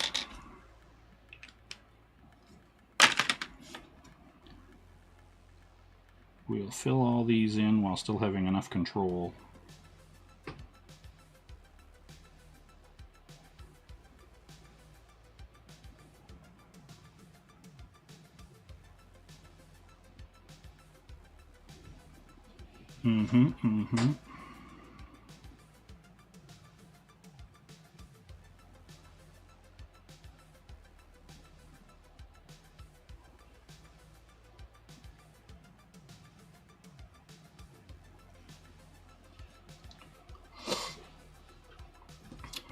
Do.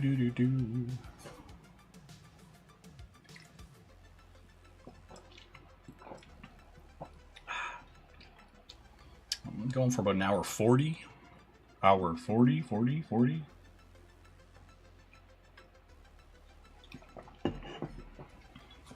I shouldn't be drinking that energy drink, but I just did. Mistakes might have been made. Yeah, we're going to keep these the same.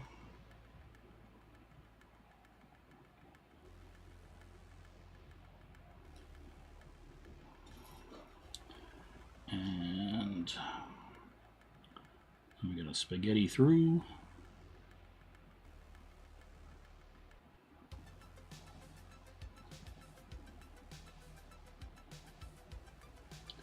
Do. Yep. When you're tired, you just eat chocolate. I wish I had chocolate, Noah. Thanks. Thanks for bringing up chocolate. Now I don't have any.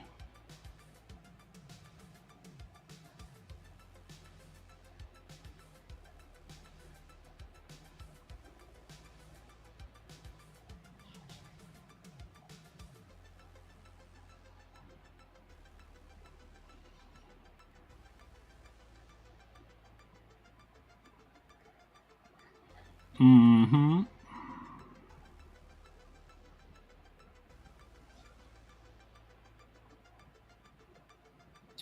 Yes, indeed.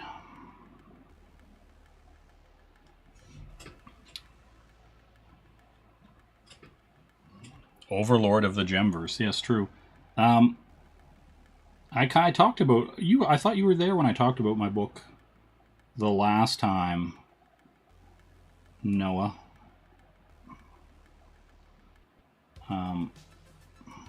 And showed off. Were you here when I showed off the character? You know, one of the villains of the piece.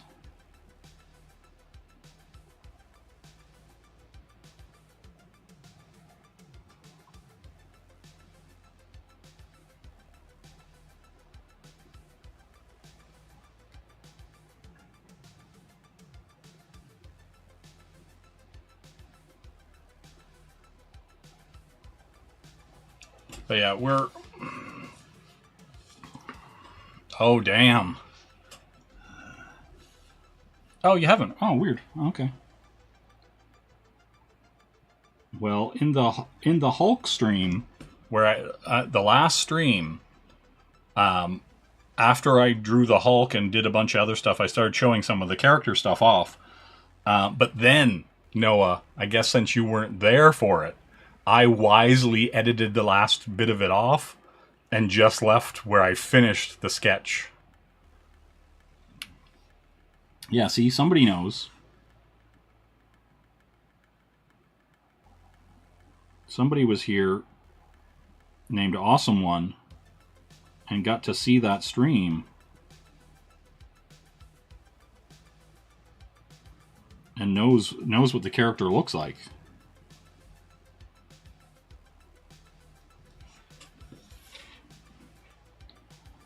Young Noah decided not to.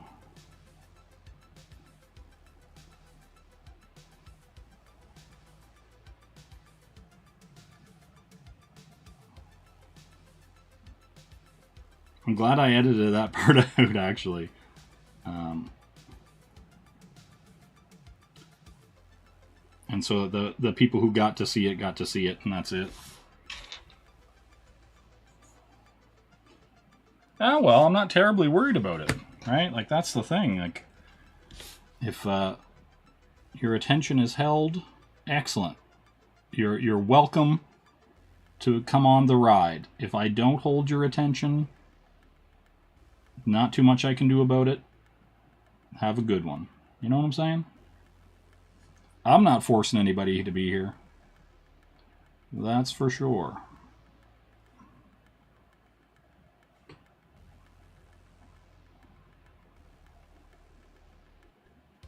Yeah, weirdly, speaking of forcing people to be here. Hello, Donna Marie. Yeah, speaking of forcing people to be here or not be here, I went up like 50 subs in the last month, which kind of blew me away. I was like, what the hell's happening here? You know, because I'm not overly promoty. You know, I don't throw these streams out on Twitter or anything like that when they're happening. I just do them. And so, yeah, I was kind of surprised and impressed that there was a good build-up. You know, so we're still grinding, trying to get to that 500, and you know, and then the 1,000 after that. We'll see how it goes. Okay.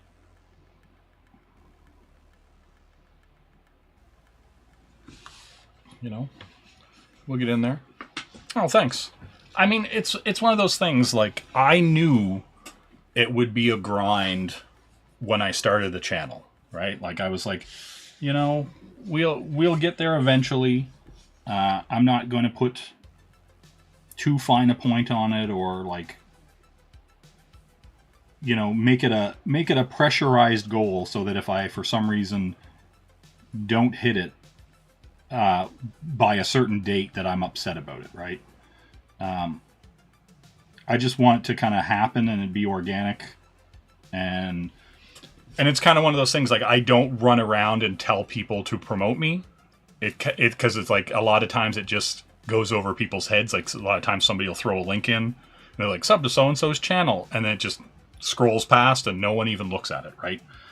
And so, and I honestly have found that I've gotten way fewer subs from when people are throwing your thing in stream than just organically people finding your videos or finding your channel and being like, oh, I like that, you know. So yeah, it's an interesting game, that's for sure. Okay, so I think I hit all the spots of black that I need. I think we're good there. And yeah, I guess the only thing to do now is to color it. I think we're hopefully all dry, and yeah, see how much of a mess I can make of it. Yeah, well, I mean, that's the thing, because it's like, you know, if you look at a lot of you know, these channels or people's art or whatever, it's just like, it's just a game about showing up sometimes. Like, sometimes it just feels like if you consistently show up, people are going to see you. And so, yeah, you kind of have to find that balance of, you know, how often do you show up? And do you try to become somebody's Thursday night, you know? Or what? Like, you know what I mean? Like, how much time do you put into it? Like, you know, because you do spend a lot of time, like, you know, because this would probably only take me an hour to do if I was just on my own doing it. But you're kind of juggling the chat, you're juggling, you know, paying attention to what's going on. And yeah, it's definitely a different game, that's for sure. Right? Green eyes, do do do do do. Green eyes, these eyes have seen a lot of green. Now she's got like a purple bit going on there. Just want to make sure I don't mess up her color scheme in any way. Hello, good day, Mo Biggs. Welcome. Let's see here. I don't know what kind of pink I want to go with, but we'll see. We'll see.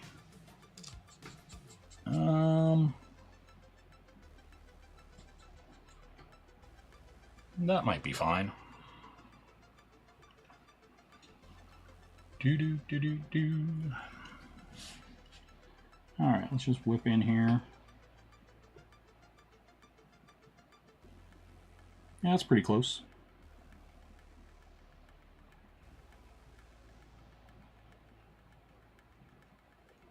Okay, and then she's got this little bit of makeup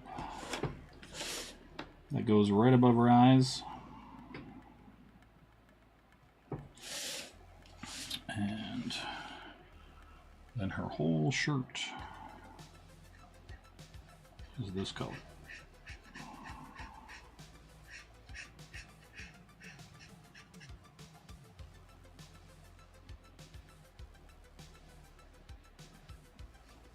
I'll probably have to hit that with some dark. Ooh, I missed the line.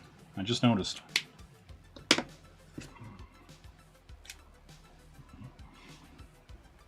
Man, I should give Mo a wrench so that he can time Noah out.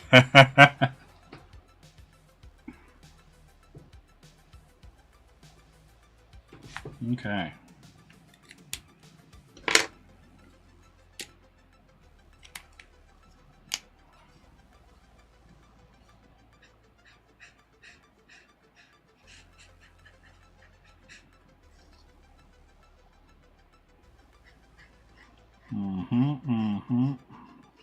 But yeah, Kenneth's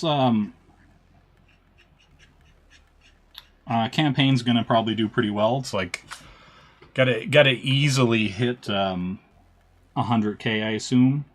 I don't think that's a stretch or a surprise to anyone. In here with the pink.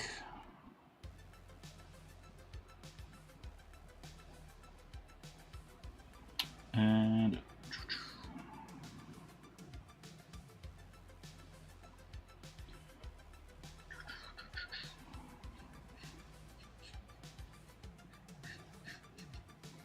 yeah, that should do it.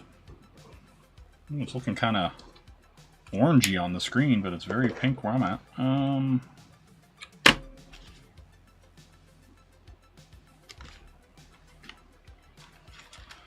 See what kind of perps we got here. It's too dark.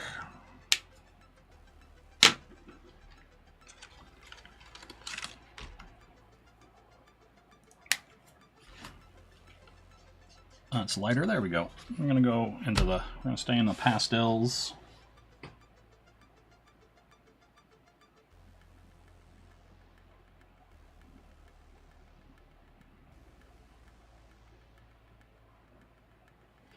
Yeah, very hard to hit those, keep those lines solid when you're using a Copic.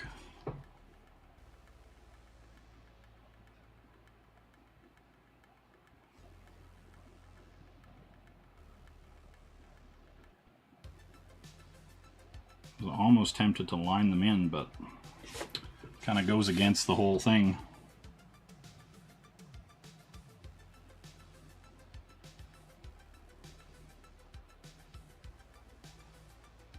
Okay.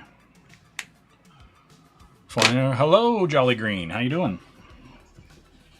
Good day. Okay. Kind of keep sliding over a bit. All right, we're getting there. Now, we got some skin colors. And I'm not sure if I'm a cotton pearl or what. Hello, my Sketchbook 340. Listen, sometimes you gotta dance to Tiffany, you know? That might be too light. Yeah, that looks a little bit better. All right. We're going with the cotton pearl. Get in there. Hit everything with this cotton pearl.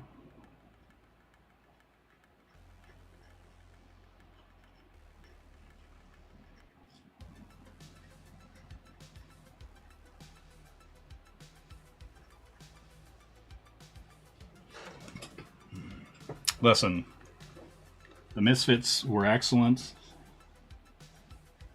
Let's not pretend.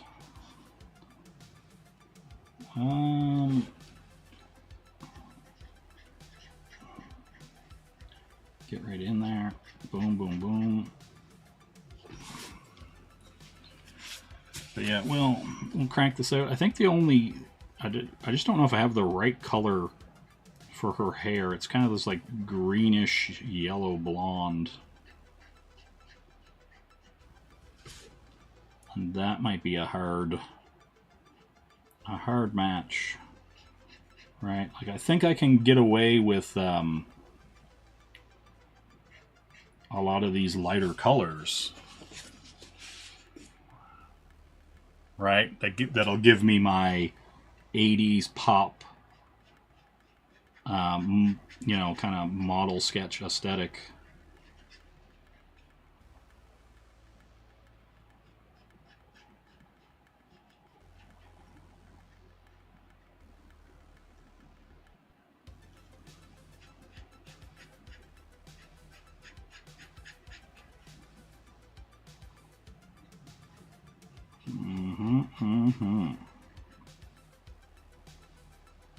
So how's Mo doing tonight?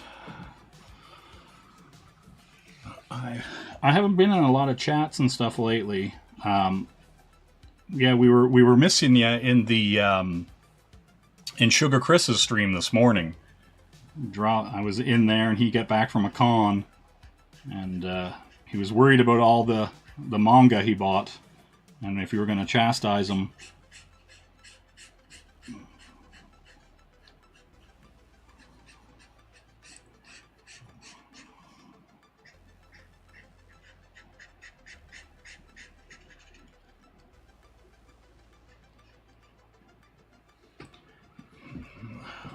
Yep, he went. I will say though, Mo, he did balance out all the weebery. He bought like a whole bunch of manga and a whole bunch of stuff, but he did go and get a whole bunch of signed Simon Bisley stuff from Biz. The Biz got apparently Simon got so annoyed with him hanging around, he just gave him stuff. He was just like, "Here, take this." And signed a piece, and then Suga bought some stuff off. That was good. I told Suga not to use his twink powers for evil on the Biz. Don't need no bathhouse Bisley.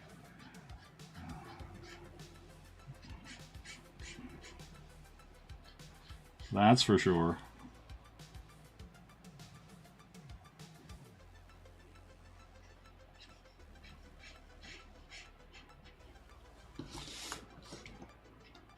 Get in there.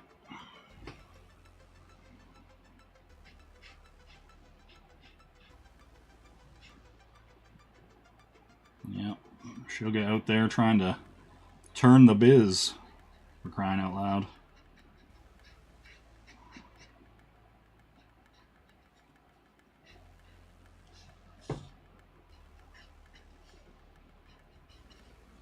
Scandalous. Alright, let's get in here.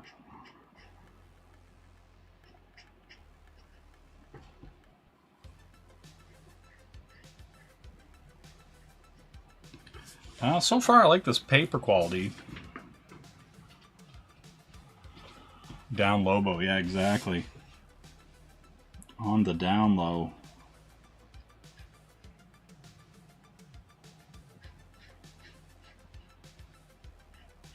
He did get a nice sketch from Bisley though for ABC Warriors, which I thought was kind of neat. You know, he got something different that most people don't ask for.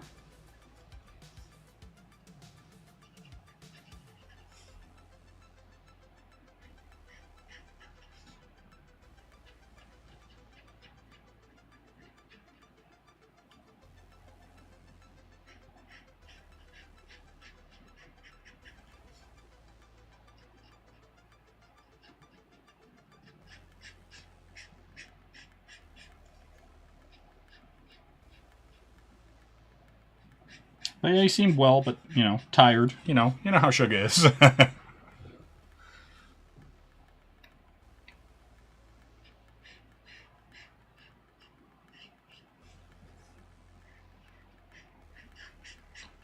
Alright, we'll get in here.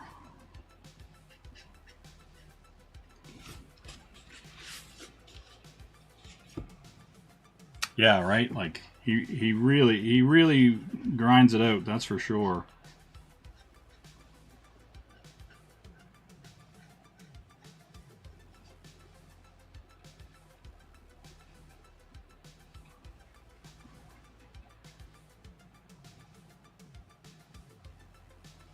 Yeah, those bathhouses aren't going to run themselves, that's for sure.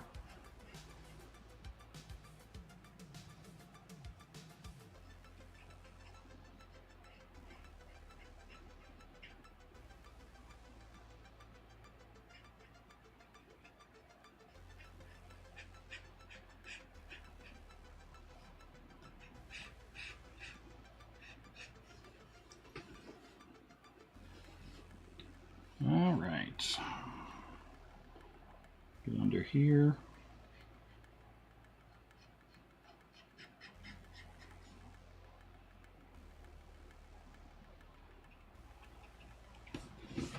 Oh.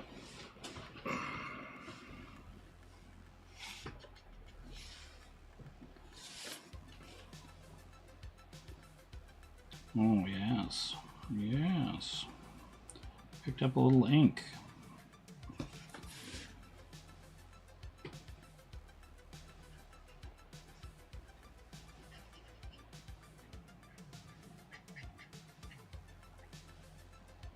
Gotta be so careful with this stuff.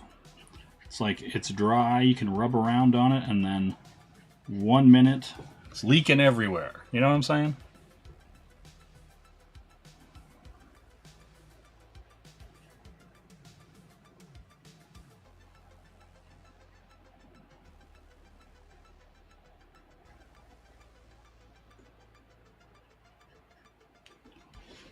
All right, I'm gonna probably hit that with some white, see if I can cover it up. Where's a white marker? Hello, Henry Bemis. Okay, now we're gonna see if my chicanery can unfold.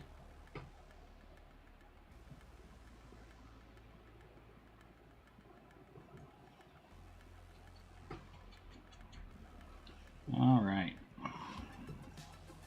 let's get in here.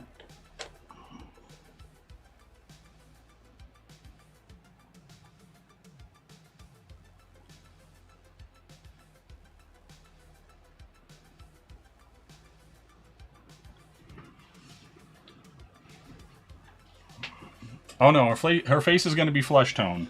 I'm just trying to make sure everything's as dry as it can be. I had a little ink rub there, and now I'm worried about getting into her face and it proving to be annoying. Like I said, that's the biggest concern with a lot of this stuff is just how the paper is going to take things, right?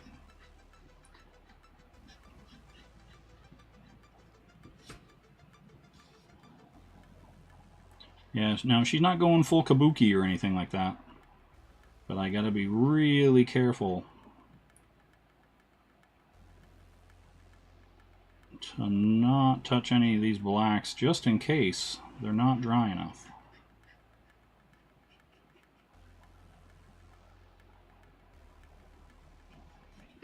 You know?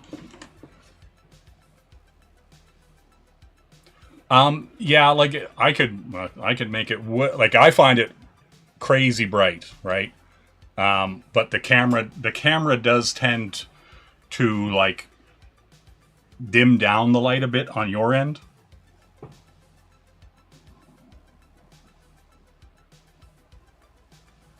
But yeah, it's plenty bright in here for me. I can make it crazy bright, but then it's like hard on my head.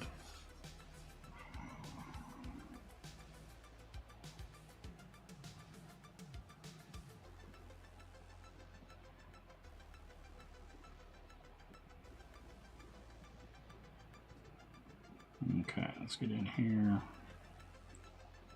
Try to get all these lines nice and clean.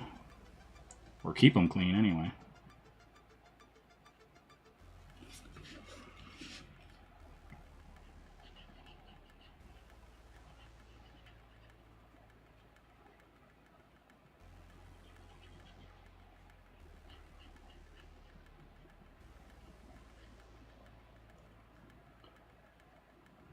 Is Kenneth streaming somewhere tonight? Is he promoting Hot and Heavy? Is he out there really giving it the business, or is he just chilling out tonight and just letting it rock?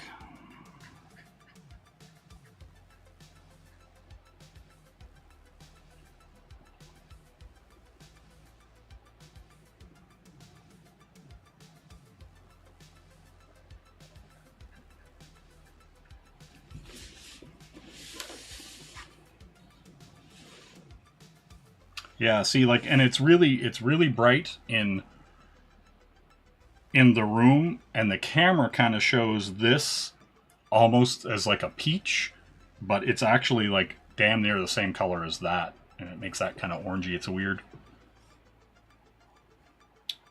Doo-doo. I'll get in here. Make sure we hit all these.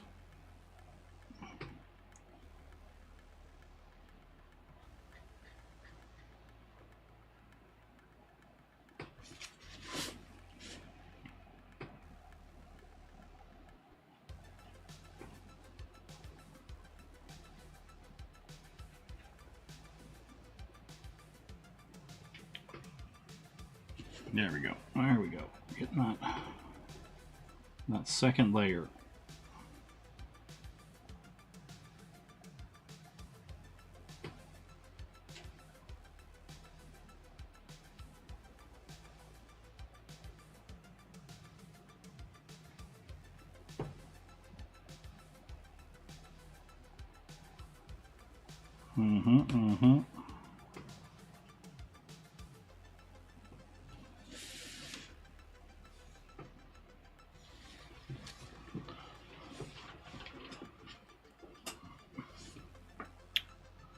Damn, Felix.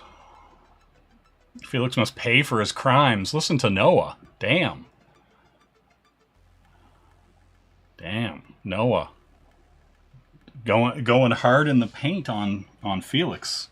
I don't know how I feel about this.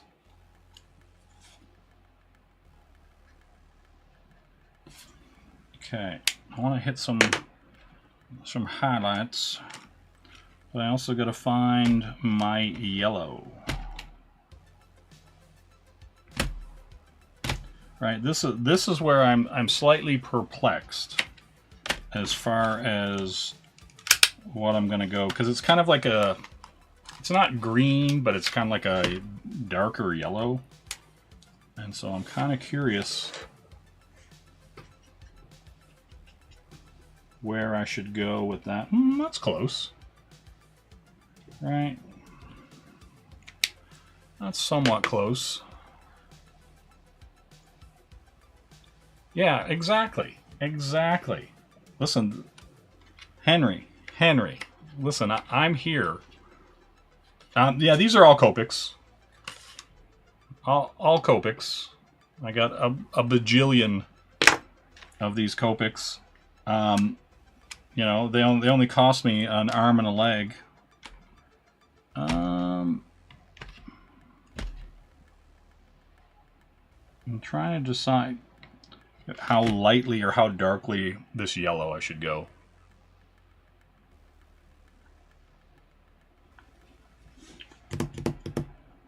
Right, like if I do a double layer, will I get more of a golden, maybe?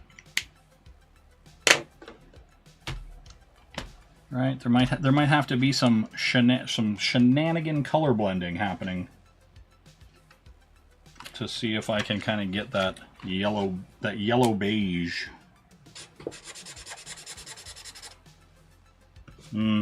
That's also my fear. Once you start color blending, you sort of get this weird gel looking scenario. We'll see. I might have to hit it with some other colors to kind of get the tone I want. So I'm going to go light.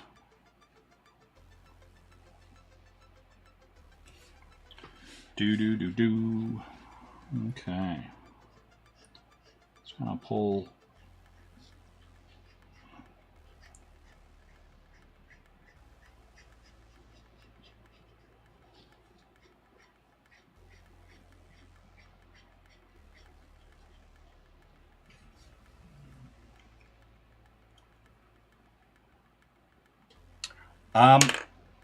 My sketchbook, Jay, have you done your own book yet, or just love to draw? I am currently working on a project in the background.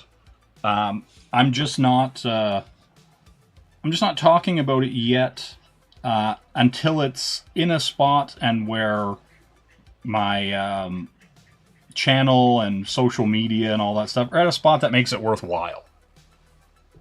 Promoting a book or showing off the book kind of thing. Just right now, it just doesn't it's a numbers game, right? Like you need a certain number of people to make it worthwhile. right? And you have to build your channel, you have to build your social media so that enough people know about it so that when you launch it, that percentage of people is higher and more people will get to see it, right? And so yeah, there's definitely stuff going on. It's just admittedly, you know, I could show people stuff, but there's 8 people watching right now, right? Like, you know what I mean? And so those 8 people, if they're here 6 months from now or 8 months from now, will be so tired of seeing the stuff and hearing the same pitch, right? I would like to do that stuff when it counts. And I just don't think the channel's there yet. I just don't think the channel's big enough. I don't think my Instagram or X, Twitter, whatever you want to call it, following is big enough yet, just to make it worthwhile. And so once I think I get to a certain level, then there'll be more in that realm.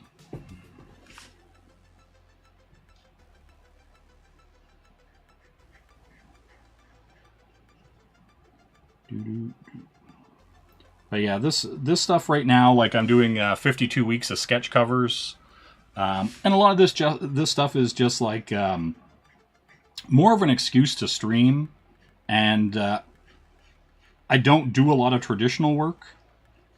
I'm mostly like, you know, for the last, I'd say, 10 years I've been digital only, so. A lot of this is like kind of an excuse to get back into doing more traditional work. A lot of people have been asking for it specifically.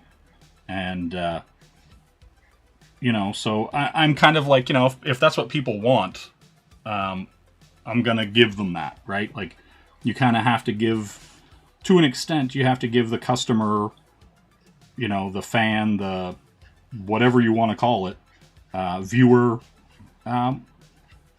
what they're looking for within the bounds of what you're trying to put out there, right? So yeah, that's the thing.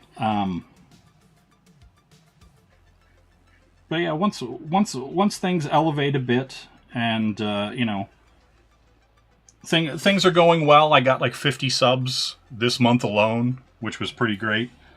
And I've had some videos do really well. You know, so I don't know what happened there, but some videos just did well and others didn't.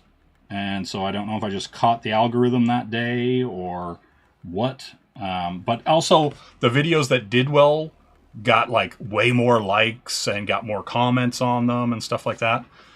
And so, yeah, that kind of stuff.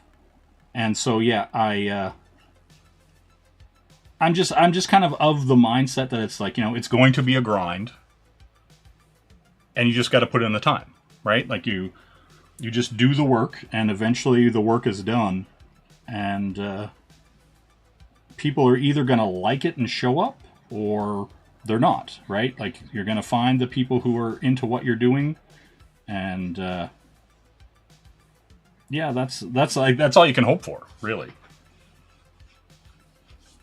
You know, and that's the thing. Like, I don't go out of my way to be a dick to people, and so there's just no point, right? Like, if people are cool to me, I'm always going to be cool to them until they've proven otherwise, right? Like, you know, it's kind of like I take people at their word until they give me a reason to not take them at their word, right?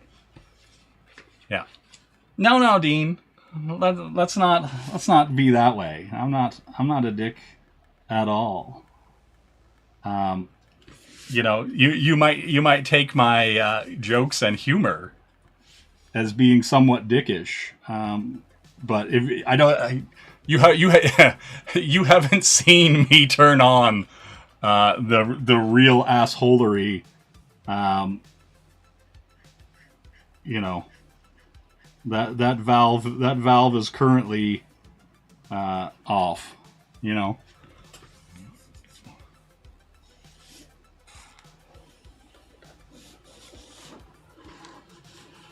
Yeah, see, that's true. I thought about it. I thought about giving you the wrench to time out Noah.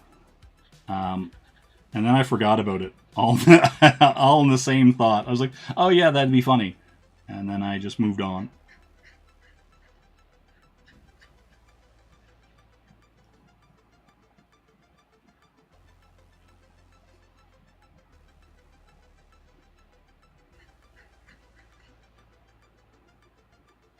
So, my curiosity... Yeah, my curiosity with this color blend is that if I stick with this yellow from this previous doodle here, right? And then I hit it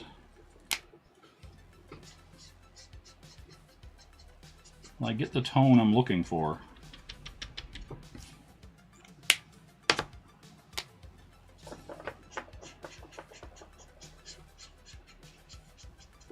That might be better.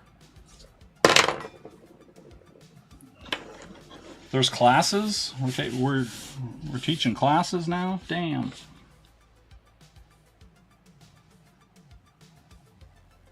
Okay, I'm going to put this here in the shadow because worst case scenario, I can cover it up.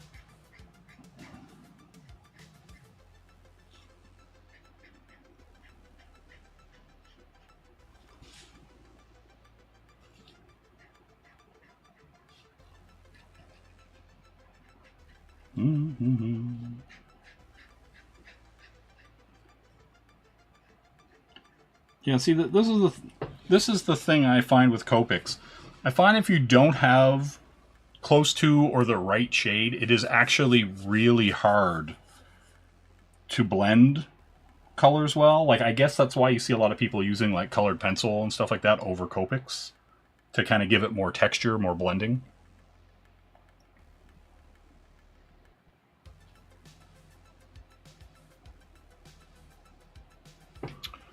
Yeah, well, I mean, the wrench thing, you know, the wrench thing can be a benefit if you give the right people wrenches. It can be a benefit if you have a decently sized channel, because those people can drop links to your products, they can drop links to the people you're promoting, all that kind of stuff. But then they can also, like, ban or time people out, and then that gives people a bad taste in their mouth that they associate with your channel, right? And so you can literally just give somebody a wrench and they could be timing out people or hiding people or banning people, and no one knows except for the people who are upset by it, and they leave and don't come back, and you've potentially lost customers because your wrench is a dickhole. Like, you know what I'm saying? So it's one of those things like where you got to be careful who your wrenches are. You know what I'm saying? Like, that kind of thing, because it could just put a sour taste in people's mouth with regard to you and your mods, right? Yeah. And so yeah, it's one of those things. Like, I'm not saying it's like a big deal per se, but depending on the channel and depending on, you know, what's happening, I have seen people, you know, say like, oh, I got timed out for whatever, or I got whatever, I'm not going back there. I have seen that, right? And so it really just depends on the person. Like, some people are just going to laugh it off and, you know, be like, aha, I got timed out. And they're just going to laugh it off. And some people are just going to leave and never come back, right? They're going to be like, okay, cool, I'm not wanted here. Whatever. And so, yeah, it's one of those things. It's going to depend on the personality, and some people take this stuff way more seriously than other people do, and you know, they can't see the humor in it or laugh it off or anything like that, or just in general, like, just take everything way too seriously. There, as it's you know, there. I don't know. Like, I'm not sure if it's like if there are a larger than normal, like I've been around here since 2016, 2017, like when Ethan was a quiet talker on his channel, when there were only like mumblings of like CG and all this kind of stuff, like once it started getting going, you know, and all that stuff, right? And so I've been around to see a lot of people, and I feel like that there are a lot of people on the spectrum. Yeah, Ethan's like, hi, I'm Ethan Van Sciver. I'm going to take you and show you some of my favorite art supplies at the art store. And we're going to go in here. And yes, I really like to use these microns. They're really good. And today I'm going to draw for you a copy of Skunk Girl. Thank you very much. I hope you'll join me next time. Thanks, guys. You know, quiet talker Ethan. But here's the thing. I feel like there's an abnormally large portion of this side of comics that are on the spectrum, whether it's autistic or Asperger's or whatever it is. There seems to be, I've run into some people, and I would say something jokingly to them, and they would just lose their mind. And then I would hear them on a stream for the first time and go, oh, rainbows. This person's clearly on the spectrum. There's, you know, they clearly don't understand the jokes. They don't understand nuance, you know. And so, yeah, so I've definitely kind of learned to handle some people with kid gloves. And just kind of be like, you know, just say hello to them and in the chats, and that's about it.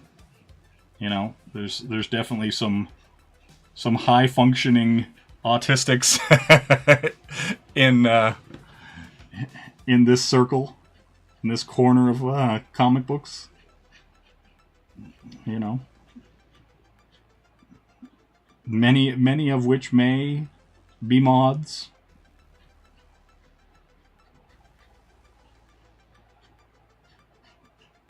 But yeah, no, it's super funny. I think the interesting thing about like a lot of these spaces are the people, right? Like there's some really interesting people that you get to meet around here that you just wouldn't normally run into in your own day-to-day goings on, right? You know, and as far as like, you know, some people that if you would have known when, you know, you were younger, you probably would have been best friends with them, right? Like you listened to all the same types of music when you were growing up. You know, you knew how all the bands are. You know, if like I make some kind of comment about, you know, Wig Out at Denny's, you know, they know that that's a Dag Nasty reference, and you know, that kind of stuff, right? So you definitely encounter people that are, you know, more your type of people that you wouldn't have run into otherwise, right? You know, or you do run into the occasional Todd McFarlane, circa 80s, 90s. You know, you can run into some very interesting people, that's for sure. Yeah. See, awesome one knows.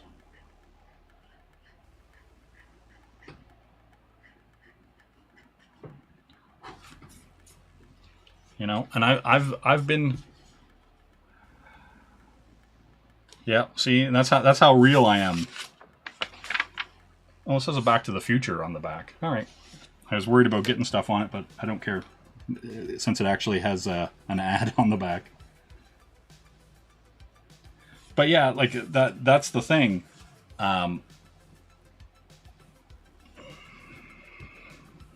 Exactly.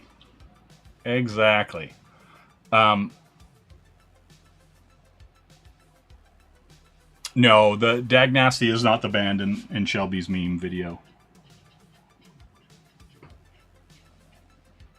I wish it was.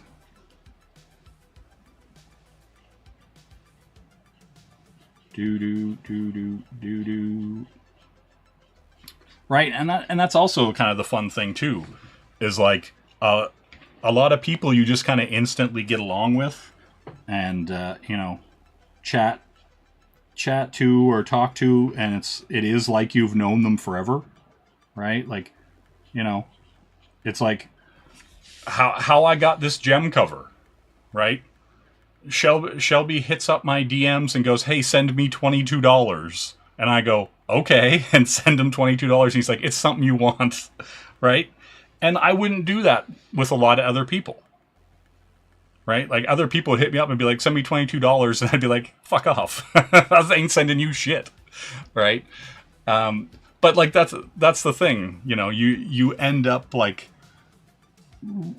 you know, meeting people and interacting with people, and you're just like, hey, these are good people. I dig that.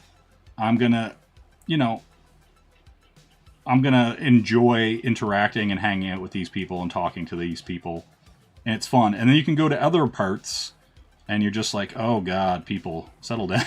Like, why is everything a drama? Why is everything a big problem?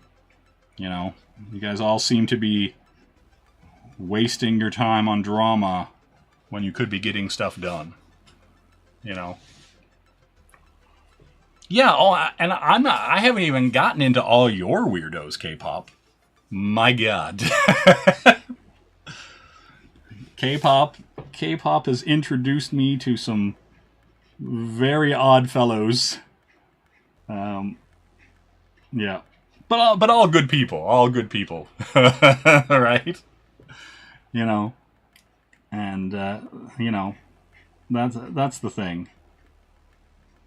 Because, like, I've been around long enough that I know pretty much everybody, you know, in the CG side, or in the slums side, or in the indie side, or the people who are adjacent, you know, all that fun stuff, right? And so there's a ton of people out there that, like, I streamed with them 5 years ago on the reg, right? And, like, you can go back, like Dillard, for example, is doing Scribbattle. I was on the first season of Scribbattle, like, I don't know, 4 or 5 years ago. Like, you know what I mean? Like, that's the thing. Like, I was on the ones where we did Pokemon and The Simpsons and all that stuff. Like, I've been around. Like, you know what I mean? Like, I didn't just show up here, like, a year ago. And so, yeah, that's the thing. And so I've streamed with all those people. I know all those people, you know. I've been on Drawn and Quartered Fan Edition a handful of times. I've been on a bunch of these things, you know, that a lot of people who are new to the scene don't even know about, right? And so, yeah, that's the thing, you know. I do find it funny because, like, you know, when I was here the whole time, I would just went under Bullet, you know, and then it was like, because my channel was hard to find, I added the Ninja Hagelman to it. Yeah, like, Sketchbook, you were around. You know, like, I've been on Rick's channel. My Sketchbook knows Rick Piper very well. Like, I know all these people. I've been around for a very long time. You know, and so, yeah, like, that's kind of the thing.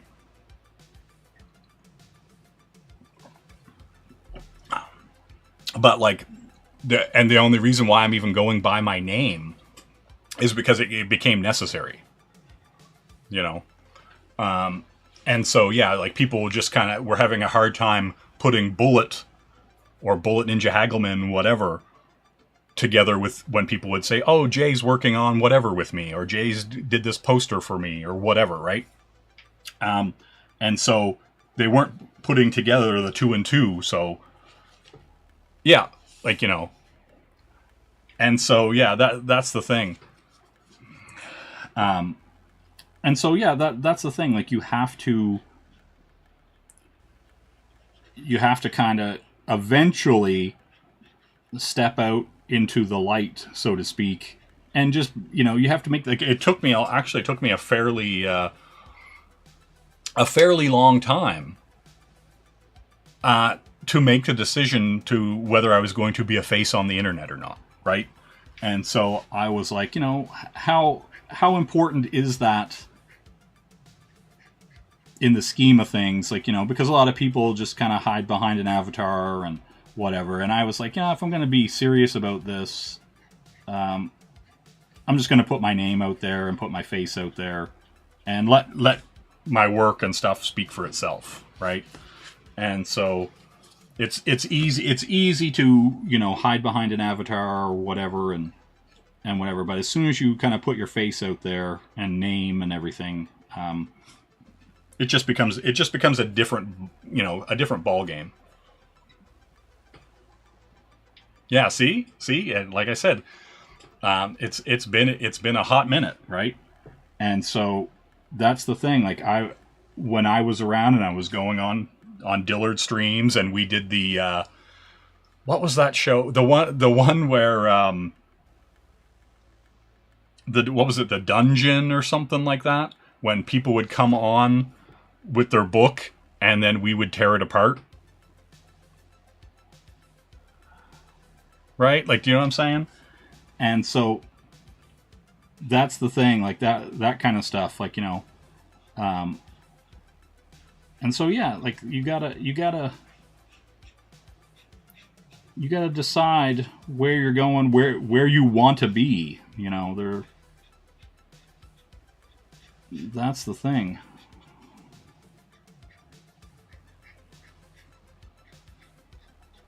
You know, and like I clearly thought, yeah, go make a new video, Dean. ... I'm gonna scratch my finger because it's fucking itchy for some reason. Does that mean money or company? I don't know. Company money?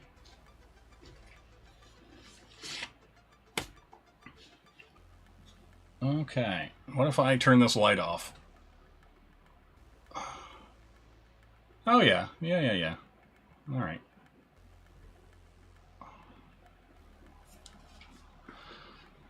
Damn it. It doesn't mean I have rheumatism if my knuckles itchy, you crazy kid. Get out of here. Rheumatism. It just means I'm getting old. God damn it, Noah. Let me tell you something you'll not be knowing about rheumatism. God, you've made me sad. You've made your mother sad. Oh. You know? Let's get in here. We need a darker pink. God damn it, young Noah. I got the rheumatiz. You know? It's when I'm so swollen. God damn it, I'm swollen. Johnny 5. He's alive. Alright. Let's see here. What do we got? That pure pink? Is that going to be too dark? Too dark. What kind of hat, though? God damn it. You ask a woman a question and you get a goddamn novel. I just want to know what hat. You know?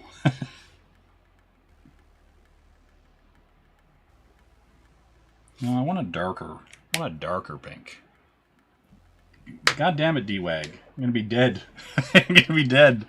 Living in Taco Bell. No, that's too dark. Guys, do I need to buy more Copics? Guys, do I need to buy more Copics?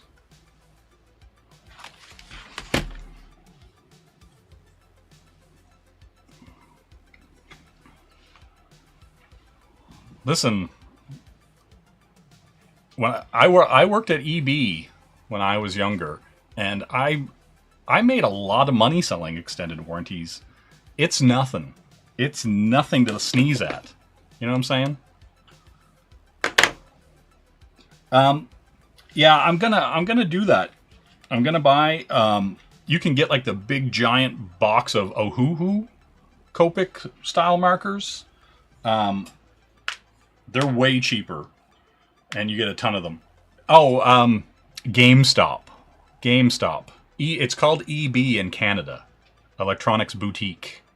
It used to. I'm pretty sure it used to be EB in the States as well, but then they got swallowed up by GameStop. Merged. Funcoland, exactly. You know. Let's see if this is the color. Yeah, it's a bit darker. Let's go with that.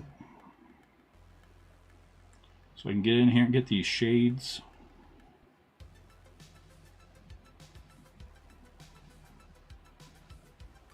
Mm-hmm.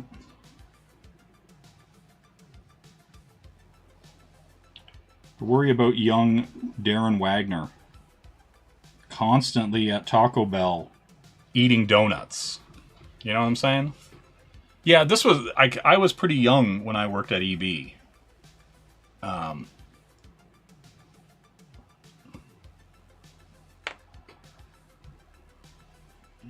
Yeah. No, but like it was super easy to sell something. Like, here's what was great about when you worked at EB though. Like, and this is a job for when you're young, right? It's a great job for when you're young. You just say, hey, see this system that you're going to pay $500 for? You can film it. You can throw it on the ground and watch it smash and explode out of the back of your car. And you bring it in. And because you bought this warranty, I will give you a new system. It's $50. And I would sell and I'd have fat checks with like $300 or $400 extra on my paycheck because I sold warranties. Right? Like, I would just be like, here you go. Like, here, boom. And so I sold mad warranties when I worked there. The 2 years I worked there, we had best sales per square foot. I only worked there for 2 years. And we got a trophy for it. We got little glass thing that said best sales per square foot in this big mall. You know? It was good. It was a good time. I actually enjoyed my time there because it was like when you were like 17 or 18 or whatever, working at the mall. It was like being in high school again, but you got paid for it, right? You'd go to lunch with people that worked at the record store, the Sport Check or whatever your stores in the mall were, right? Like, you would just be like, oh, there's so-and-so, they're going to lunch. And they would swing in and say, hey, do you got a lunch break? And you go, yeah, I do. And then you just go for lunch, right? It was literally like being in high school, except you got paid for it. And it was exactly like it because it was clicky and weird and everything. So you'd just be like, oh, that's so-and-so who works at the, pottery place. What a weirdo. Fuck that guy. It was just like high school. It was dumb, right? And that was the thing, like, right? When you, I guess, like, when you're above, like, I don't know, I'm gonna say, like, never mind. I won't say that. But, just like, I don't know, there's a point when you kind of realize that you can just kind of do stuff, and it's not a big deal. And it's easy, and you can make more money than most people make who are trying hard to make money.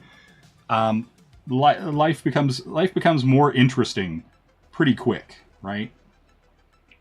And so that's kind of the thing. You have to kind of understand that most people are operating on a lower level. And once you realize that, life becomes really easy. Like, you don't have to be that smart to do well in life, right? Like, a lot of people are mostly unable to get out of their own way to do things. And so if just by that advantage alone that you wake up and can get out of your own way and do things, you're going to be more successful than the people who can't. Just from that alone, right? Like, some people are just crippled by the inability to just get out of their own way, right? And so that would be the thing that I would try to get through to people. Is just like, hey, get over yourself, do your shit, and it's just gonna be all right. Like, you know what I mean? And there's just so many people who just can't get the fuck out of their own way.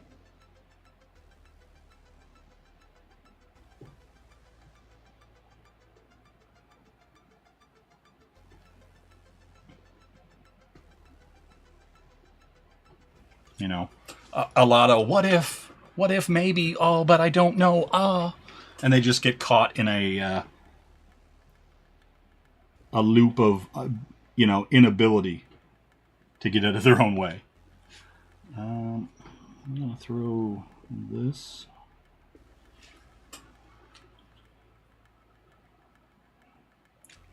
Right, like I was a weird one in high school, right? Like I might have went 2 days a week, and we had like law and sociology and math, and like I would sit in on the class, I would hear what they had to say, I wouldn't do homework at home. I would either do it on the bus home or on the way to school the next day, and I was getting like 105s in math tests and shit like that in high school, right? Like, high school was easy mode for me. Like, I just strolled in, wandered around, and just passed. Like, I got so bored in high school. In grade 10, I took my GED just to see if I could get it first try without studying or anything like that. And I did.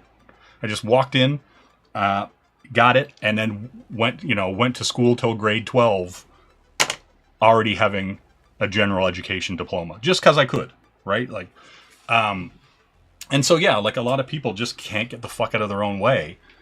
And so they get stuck in things, right? And so I was like, hey, I don't necessarily know that I want to get stuck doing this shit every day. So I just went and wrote my GED before I graduated high school, but then I graduated high school and then I went to college, and you know what I mean? Like, that's the kind of shit, like, but some people just can't do that. You know? Even if they needed to. That's the thing.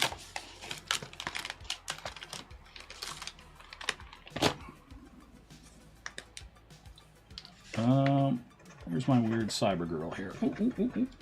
All right. I'm just going to throw a little gold on these hoops.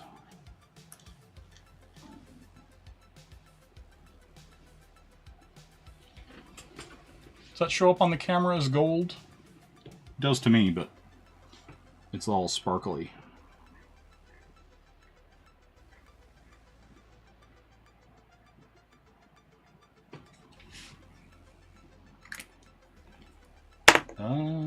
Boo, boo, boo, boo, boo, boo.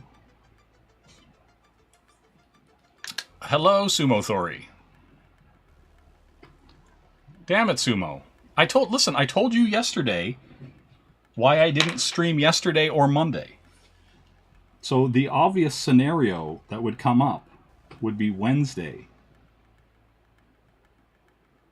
You know, I can't help you, Sumo, if you're not willing to help yourself. You know?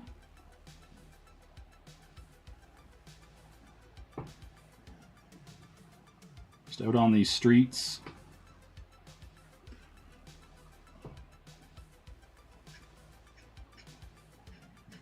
I hope you're doing well, Sumo. Drive safe. Drive safe. Don't get into any shenanigans.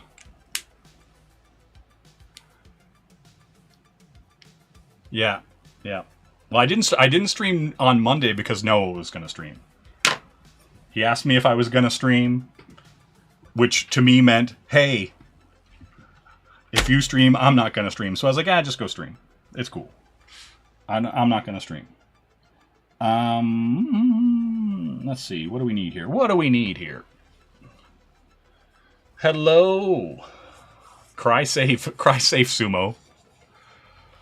Hello, Shelby. How you doing? Good, sir. We are in here. We are pizzazzing it up. I'm just trying to find some colors to get her hair did correctly. You know what I'm saying? I don't want to go brown. I don't want to go brown town. You know. Damn it, Sumo. Sumo was like, don't make me come back there. I'm pulling this car over. God damn it! I'm pulling this car over. I told you once, if I told you twice, Rashid. I will cut your face, god damn it. You son of a bitch. Sumo was like, I'm pulling this car over.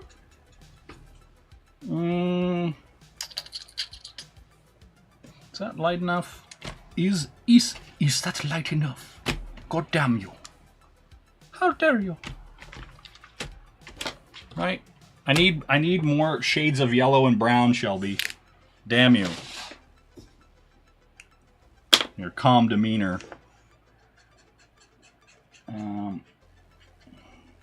Yeah, I think that's gonna be too dark. Right? I don't want to go that dark. You know? Alright, let's see if I take some light shading grays. How much will I hate my life?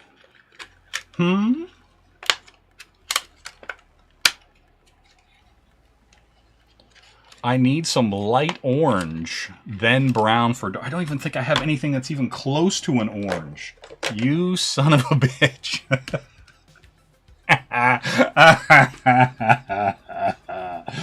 I don't have orange. Oh god. I've got like a peach. I've got a barley. I got a barley beige. Do do do do. Got an E11 barley beige. I have warm grays. I have a whole bunch of Faber-Castell warm grays. I mean, I could go with that.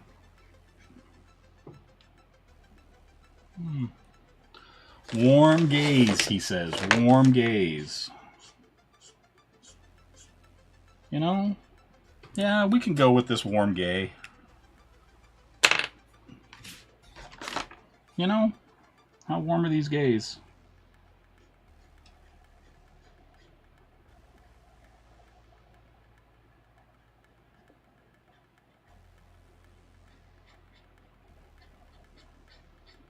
Yeah, see, this is the thing. My Copic game is trash.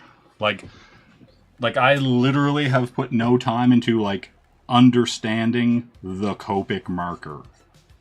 Right? Like, I just need to put some time into being the guy who uses Copics. And, but it's just hard. It's so hard to just find time to do this shit half the time. That, you know.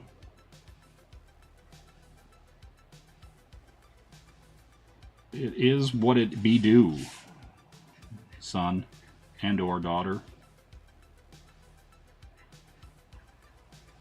And then my mic was all weird, so I went and bought a new mic. You know, always some kind of bullshit going on.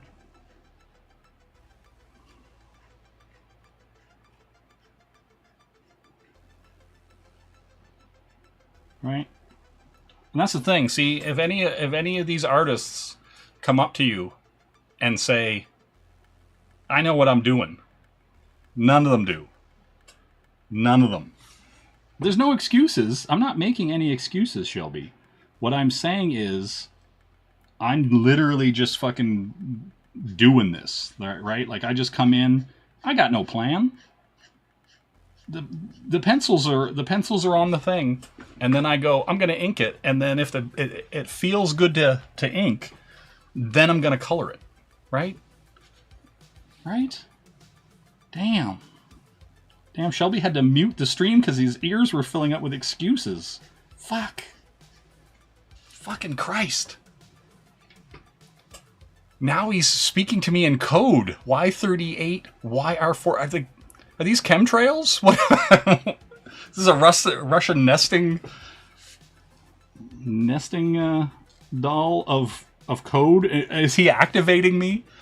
I don't think I even have those. I got no Y38. I got no 24. I got nope.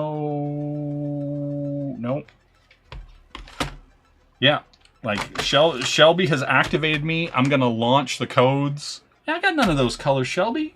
Coming in here with your fancy color codes, like some kind of color-coded guy, and acting like people should have all these colors. Listen. There's like what's this? 51, 52, 53. It's like fucking $400 worth of Copics in here, and I still don't have the right colors. You know? That's how real this shit is. It's like, oh, do you have the right colors? No. Listen, Andy wouldn't treat me like this. Andy wouldn't treat me like this. He'd be friendly. He'd be nicer. That's all. Andy'd be like, Jay, what up, yo? How you doing, dog? He wouldn't come at me with color codes. He wouldn't insult me. Oh! Son of a bitch.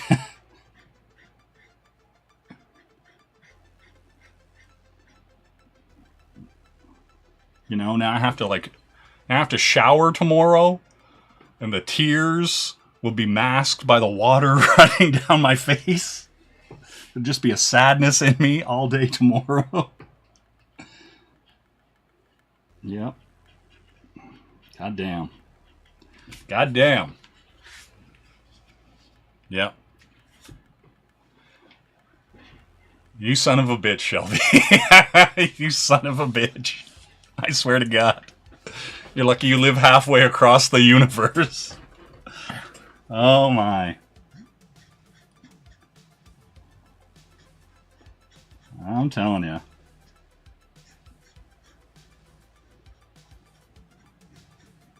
I'm telling you.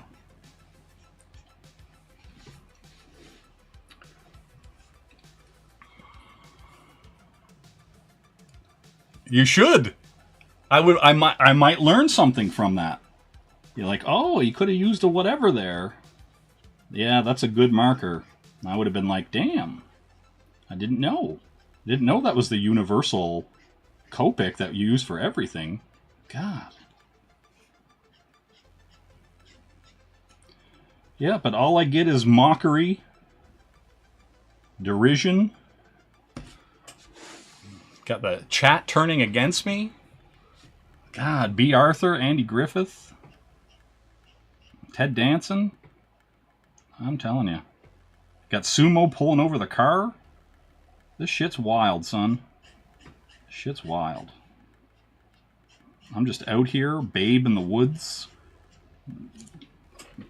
And people are shooting at me with color codes. I don't know what to do. I'm just Bambi out here. Just a sweet, gentle, just baby. But no. People gotta come out of the woodwork. Their fancy color codes. And their talk of blending. Incredible. It's alright. It's alright. I won't hold it against them. No. I mean, the apprentice thing I might hold against them. Jesus Christ. But outside of that, son of a bitch.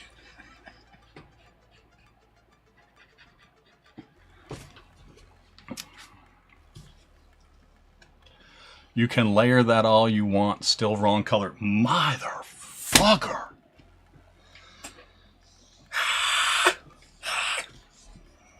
Listen to this. Listen to the sadness that I have to put up with. Crying myself to sleep tonight. My bed is now a waterbed.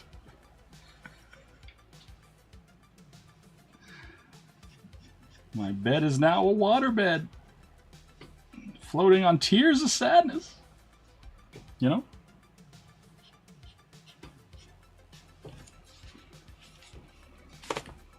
I like this stroke. Whoop, whoop.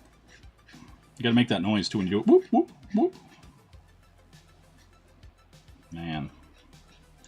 These motherfuckers. On these streets? Damn. These virtual streets? Now he's just throwing colors in here. Dog dick red. R29. I do have an R29 though. Yeah. I got R29. I'm on these dog dick red streets.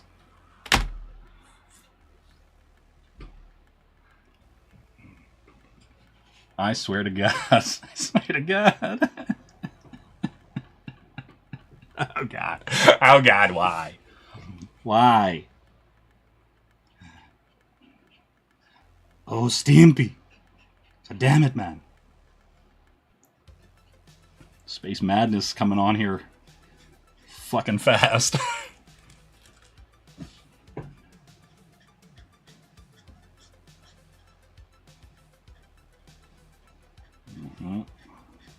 Just gonna buy that giant thing of Ohuhu for $3. And then we'll see who has the colors. Then we'll see.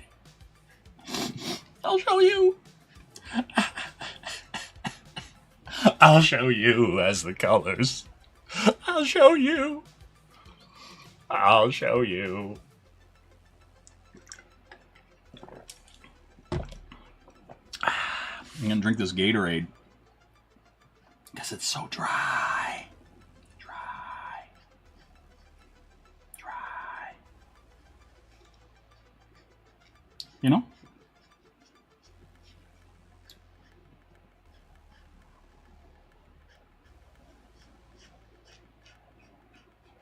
You know. Don't you know? But yeah, I was already complaining about not having the right yellow. Because it's like a green kind of yellow, you know, for Pizzazz's hair. It's not blonde and it's not green. It's kind of like this, like in between. Yeah, Copics are stupid expensive, right? Like that was the biggest, like, God damn it, Bob Ross, he's such a gentle soul. Why? I didn't mean to hurt Bob Ross. I love Bob. Oh, Bob. Why? God, now I'm hurting Bob Ross. Jesus Christ. Damn it, Bob. God damn it, Bob. Please, Bob. Please forgive. Please forgive, Bob. God damn it, man. You have disappointed me as a daughter and as a son. God damn it, Bob Ross. You know? Let me get in here with some dark.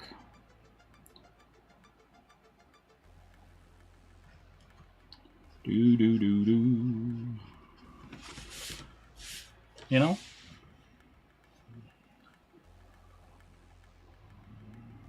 Damn it. The Y38. God damn it, Bob. God. The ghost of Bob Ross haunts my soul. I don't have a Y38. I literally have, like, these things. You know? The bold primaries. The portrait. The sky and sea blues. You know? God. I didn't buy any of these at Amazon. I bought all these at Michael's. I walked into Michael's and went... and took all the color packs they had because they were doing some kind of, like, sale. You know? Yeah, exactly. It's my attitude. God damn. Gotta get my shit together. God. It's bad attitude. So true. So true. You know, why not? Why not? That's what I should be asking. Why not?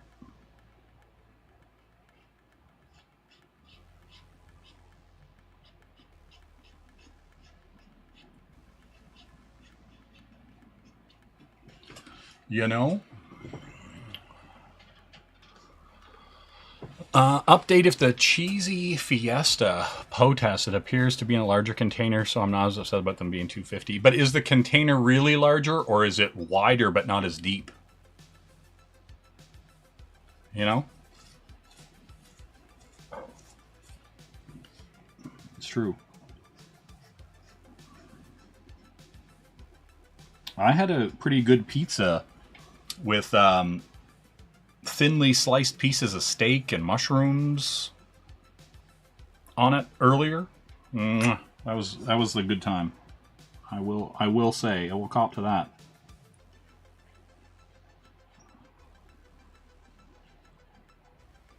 You know?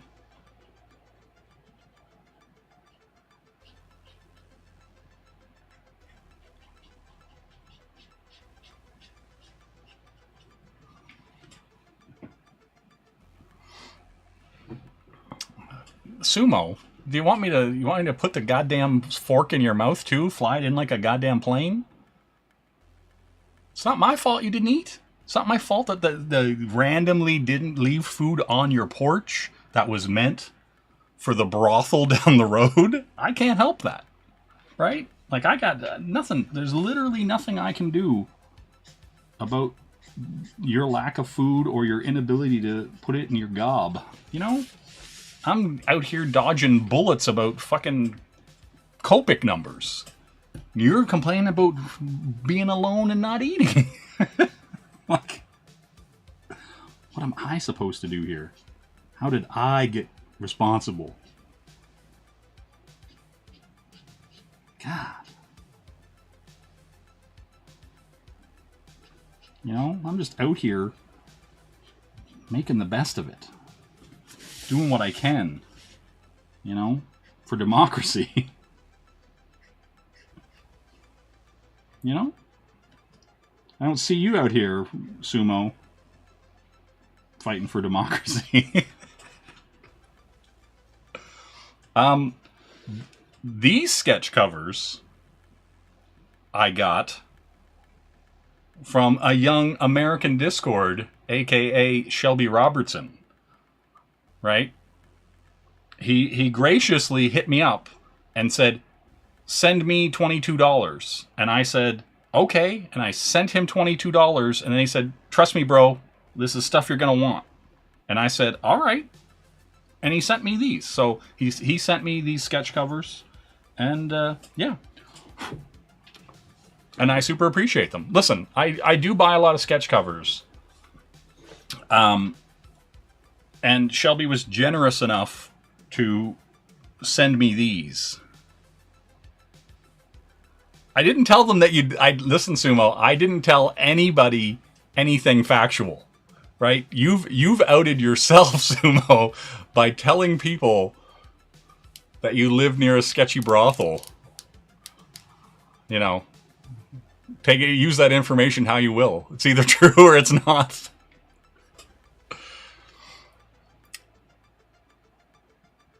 Exactly. See, and I appreciate that. I appreciate, you know, if you move 32 short boxes, your back hurt after that. I can feel the back pain coming just thinking about moving 32 short boxes because they're heavy.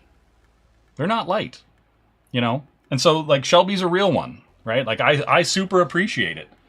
And, you know, I almost I almost feel bad for hoarding all 30 of those Godzilla versus Justice League versus Kong books. Almost. You know. But also, the vast majority of those books came from Canada or the UK. I didn't buy any of those Godzilla versus Kong books from the States. So that pool was open. That pool was open. You know? Yeah, exactly. Shelby's sciatic nerve paid the price. You know? Yeah, we're going to get in here.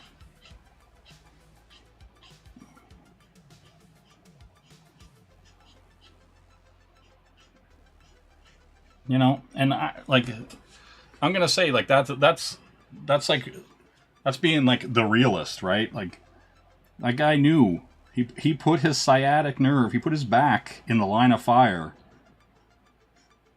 so that I could ruin these gem sketch covers. You know, he knew what was up. 16 Cokes, meat hand. Damn. Damn, 16 Cokes.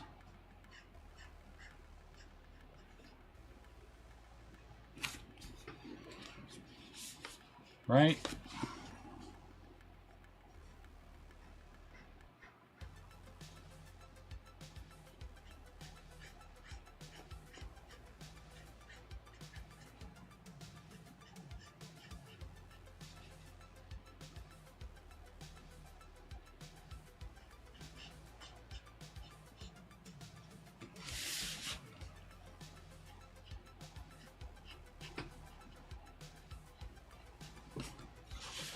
Do do do do do do do. Give me a gimmick. Dun, dun, dun, dun, dun, dun.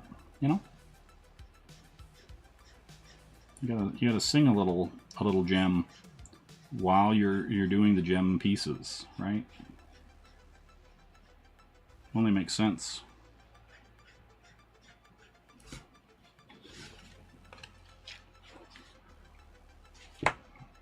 You have 50 short boxes at least.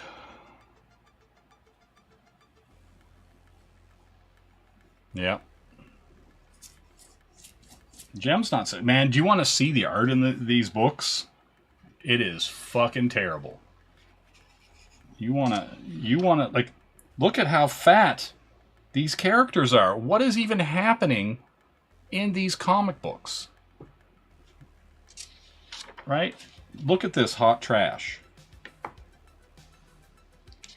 We're just gonna flip through. This is what a Gem comic book looked like when IDW was doing them. Look at this chubby bitch. What? It's like Gem and the Holograms go on a diet.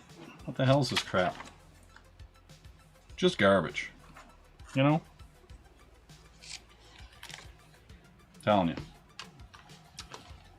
Yeah. You know? I could take a dump on this cover and it would still be better than what's inside it. You know?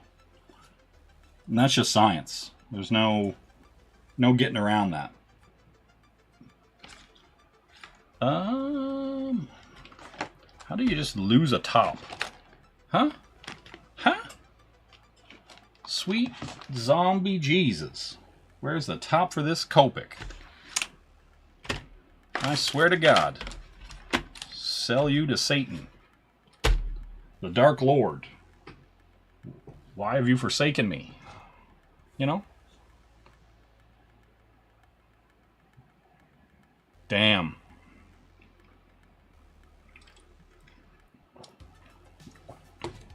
I don't see it.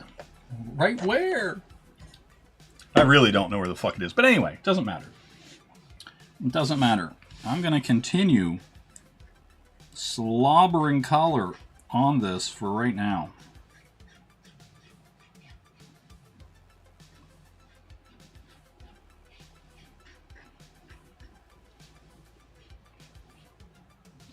You know?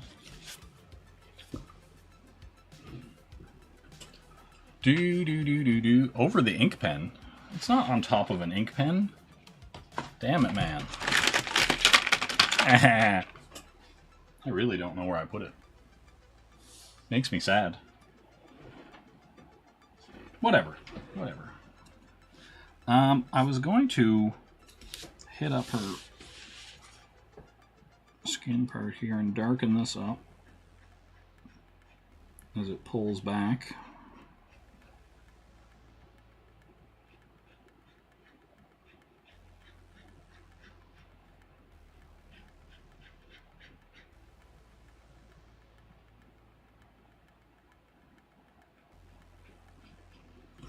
You know?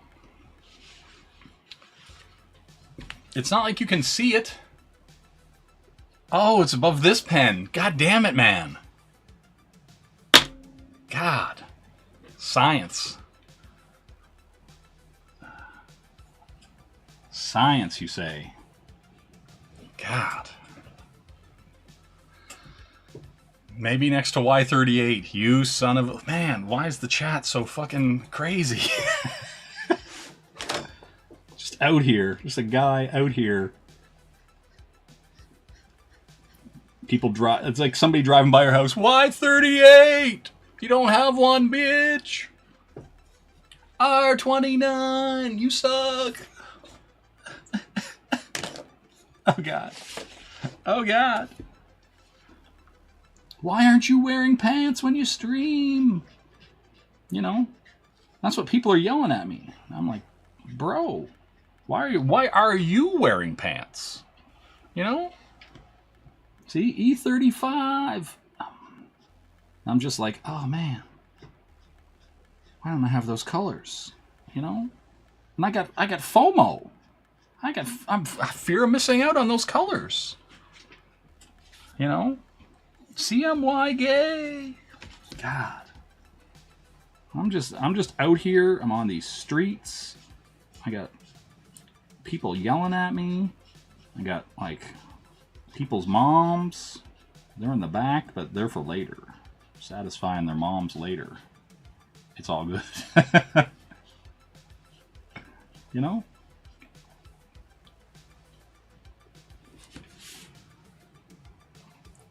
Get in here. Get that.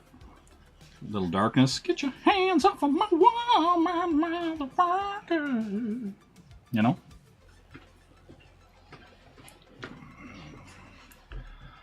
I'm like hashtag 17, hashtag blessed. I was backer 17 on Groken, which makes me better than anyone who's behind me. Okay, I didn't back Groken at all yet. You know? So what about that? How about that, Darren? If that's even your real name. You know? I'm not here to have some Darren come in here and tell me about his backer privilege. You know, I'm here to be upset about it. Sumo watching? Sumo, does Sumo see it? You know? What is a backer? Exactly. A miserable pile of secrets. That's what a backer is. You know? Yeah, I don't know. Anyway. We're here. We're still doing this.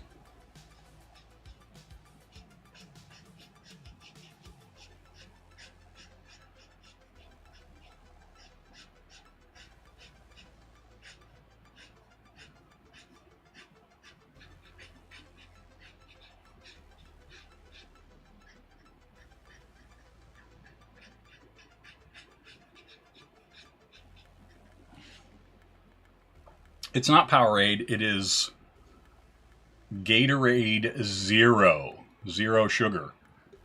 And then, oh, I wish it was Joke Cola. And then before that, I was drinking G Fuel energy formula out of my Abs of Steel shaker. You know? That's all.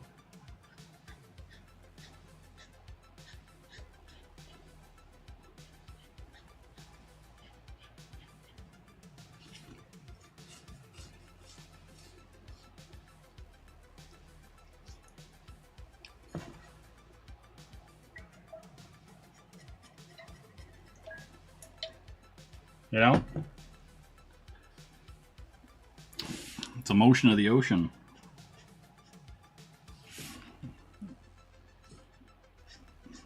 Hold on.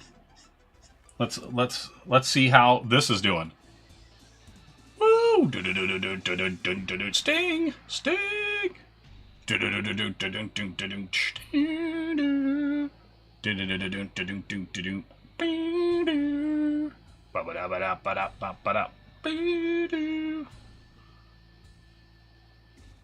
You know?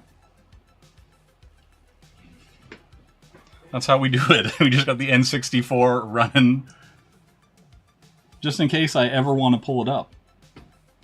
Be like, yeah.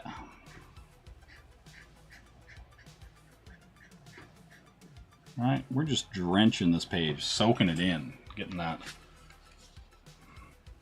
in there.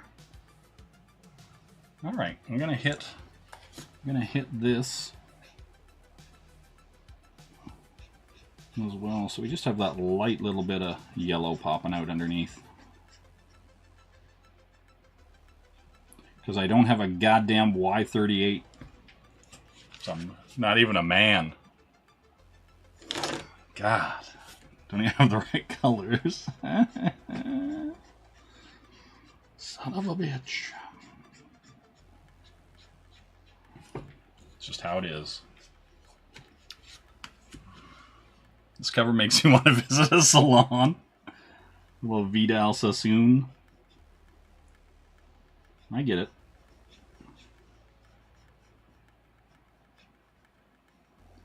I get it. Man, and what's with Andy? Speaking of Andy, you know, even though we're not, he was like way behind. He had nothing done. The guy was, his dog ate his homework. Like, you know what I'm saying? And then out of nowhere, he's just been like pumping these things out. Right? Like, I'm telling you, it's so ridiculous. Andy's already up to number 12 or something like that. Guy just decides to wake up one morning and do all the sketch covers. And I'm like, motherfucker, settle down. Other people have to rip up ceramic tile and put in a subfloor in their new kitchen. We don't got all day, Andy. But he's also not streaming them too, so that's it. Andy fell for the send me $22. I like it.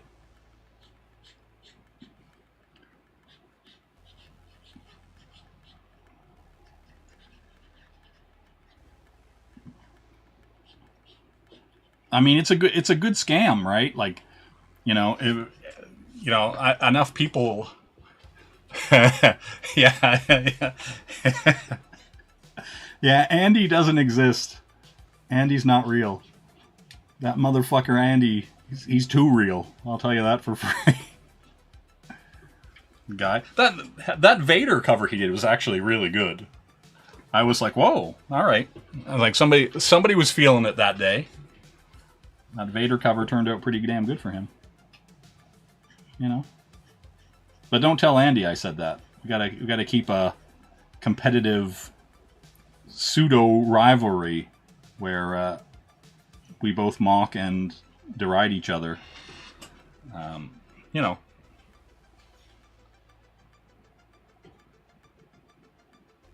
Damn. Betrayal. Bro. I'm telling you. And Andy just going out there gallivanting around town. Going to concerts with other people. Has he got no fucking shame? This guy, Sumo's gonna waste away. Damn, I need food. I think it's gonna have to be McD's, chat. Sumo's just flailing in the wind.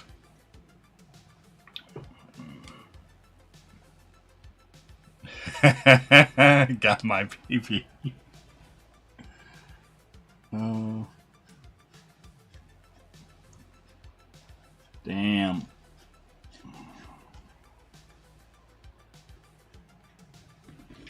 You know?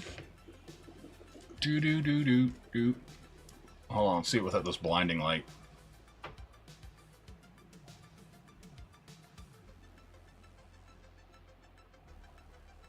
There we go. I can dim it. Dim it. Don't fall to big seed oil. Yeah, Sumo. Sumo's in there.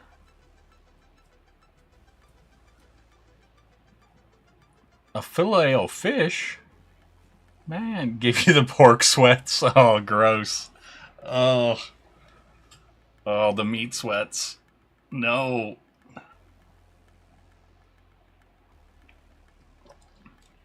Man, I haven't been to McDonald's in a long time. And one of the last times I went to McDonald's, we went to get like a twist cone, like, you know, a vanilla cone, right? And so we go in. Yeah, this isn't Jem. This is Pizzazz of the Misfits. Jem's hair is pink.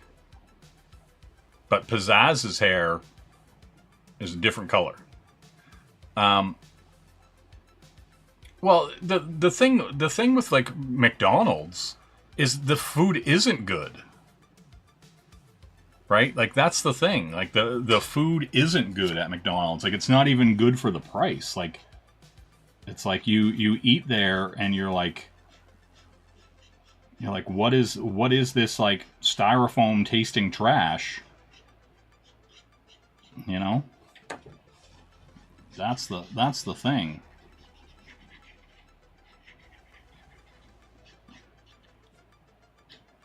But yeah, like no, we went to a McDonald's and there was like a young guy there and he just had no idea how to make a twist cone.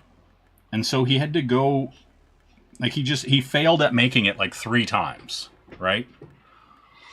And then he went and got another guy, and so it was two guys who couldn't make a twist cone, and then the other guy that he got goes, we'll go get Joe.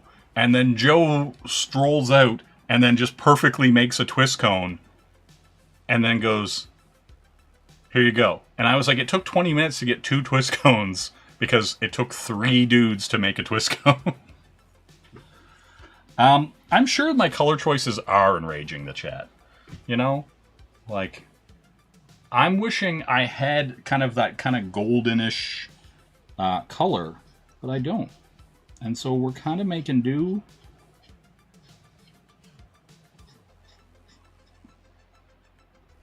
You know?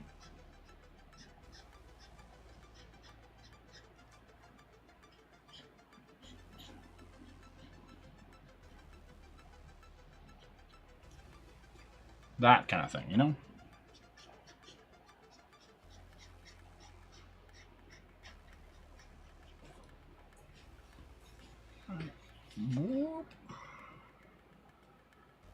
Right, kind of.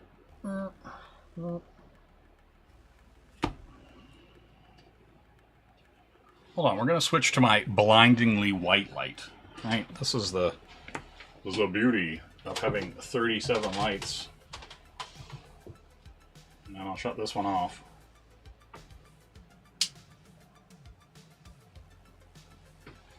And then we'll switch to the most blind. Yeah, my hat is in frame. See, and now we've got the most blindingest light on the planet. Just blinding. Right? Now my eyes hurt.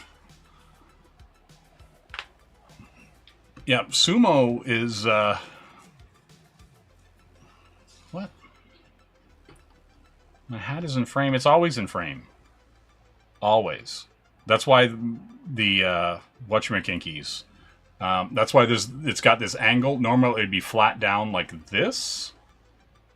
But then I have to set the thing too far for it to be level.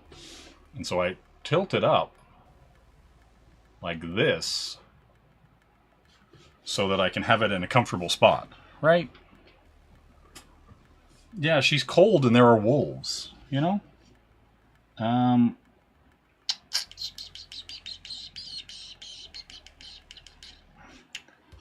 Let's see. I can actually see a bit better. I'm not gonna lie.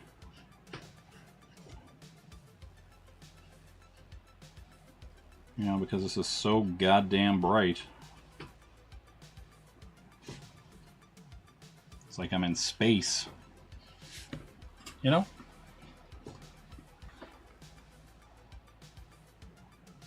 CK Twix. What the hell?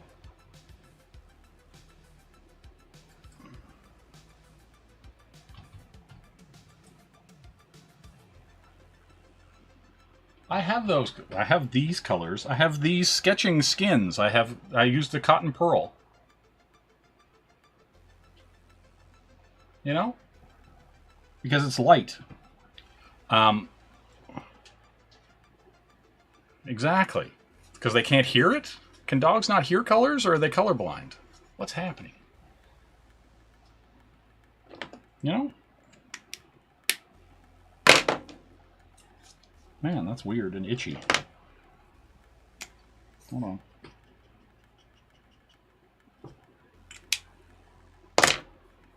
But yeah, this was the wait, no. This was the skin color I used. The cotton pearl. I don't know if it's gonna zoom.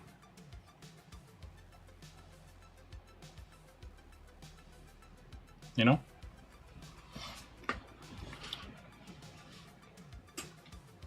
What did Sumo get? I can't believe this drive-through line is so long.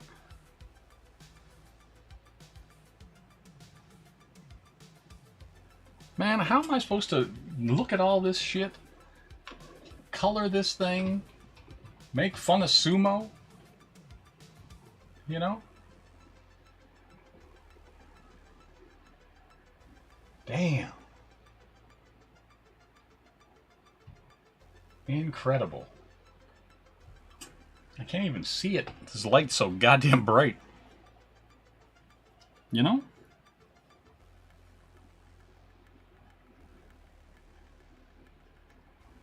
See, we're going to slip right in here.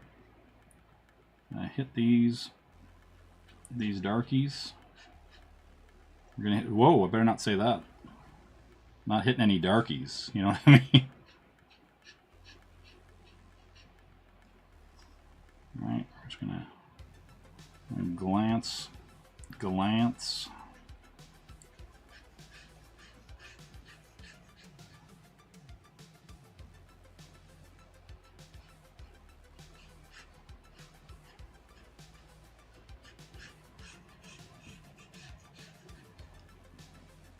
Get right in there with that shade.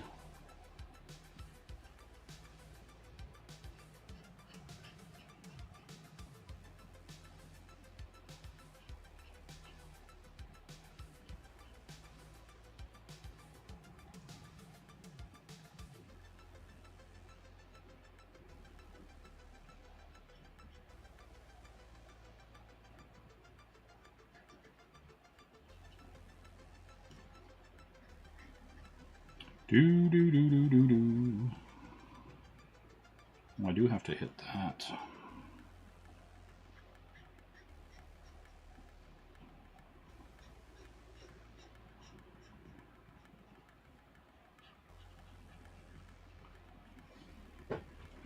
You know?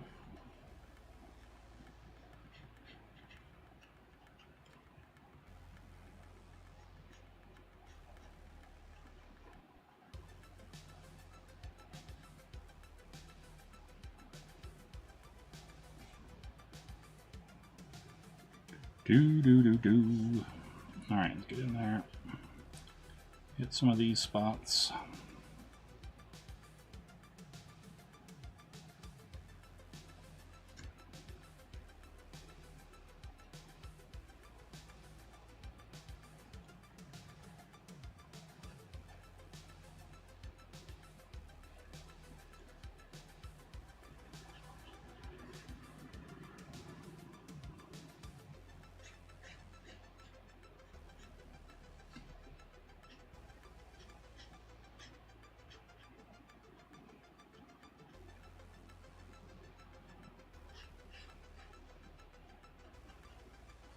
Beautiful. Oh, delicious. Make yourself some ramen. Make sure those fried just dropped. Damn. All right. Now, I'm going to hit this.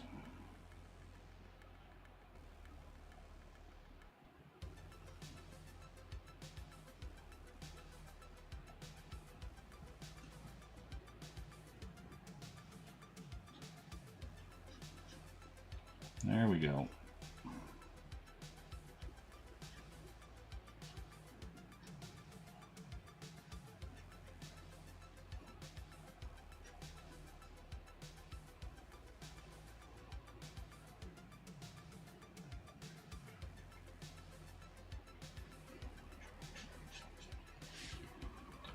Oh. Yep. I only have, see, this is the beauty. Literally all I have for quote-unquote portraits is this pack right here. This set of colors, which is the E11, the Barley Beige, and the Cotton Pearl. And I get this really dark brown. And I get this E93, which is like that pink. You know? That's all I got. Damn, you save $5, Sumo. You go to the theater for that.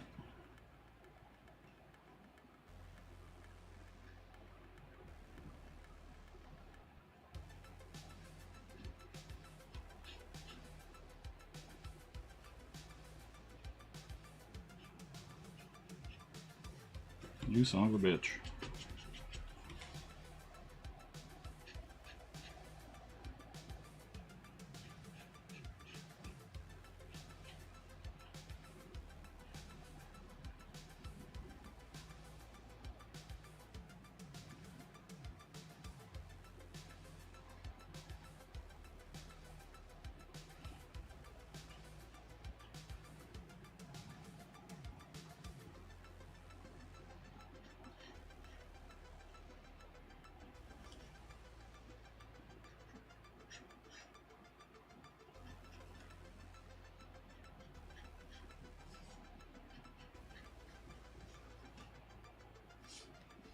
The booba. The booba.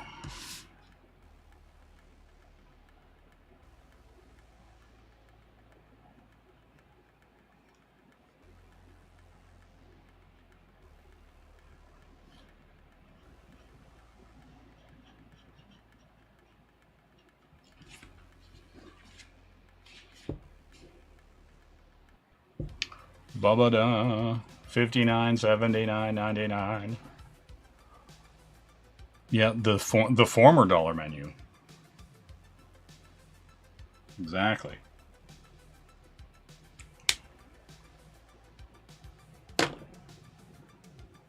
Are you making that angry face at me?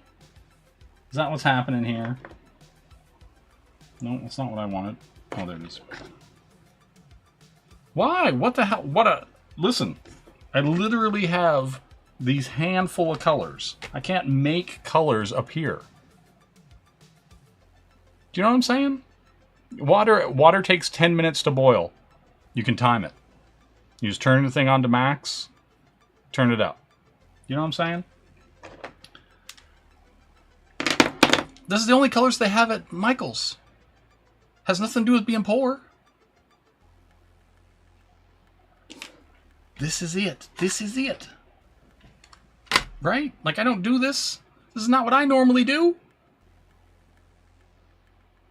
I just grab the color I want and select it and plop it in. And go, blah. That's the color. I work digital. This shit costs me money. And then I gotta go buy 300 different browns? Nobody wants to buy brown. You know what I'm saying? Damn. My Michael's is probably lame. That's not here nor there. You know? Damn.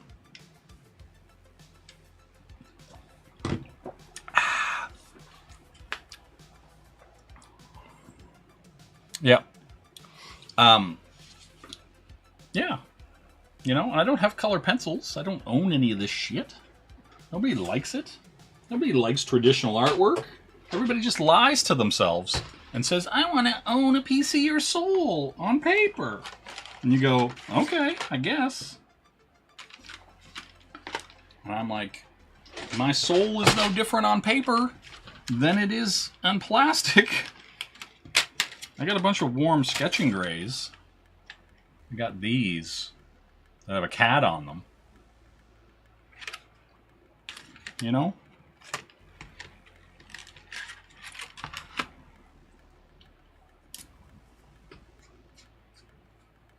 Oh, I do like that though.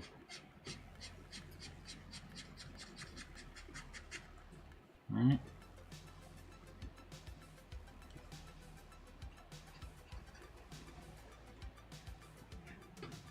That's very nice. You know, that's not why we're here.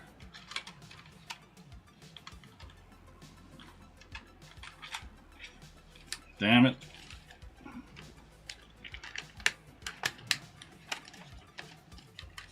Yep, I got more grays than Area 51. Got no orange. Got no browns, no skin tones. All right, let's see what we got here.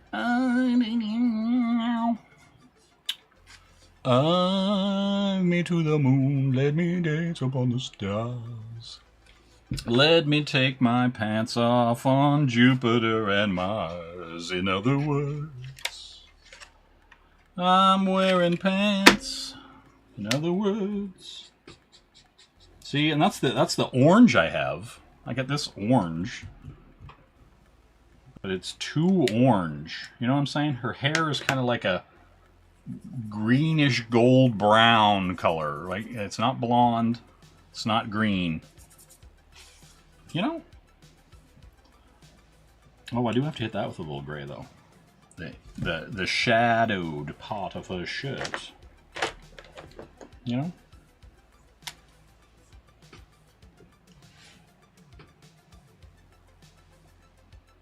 Get in there. Hit that with a little shade. I suppose I could hit this too, since her arm is above it.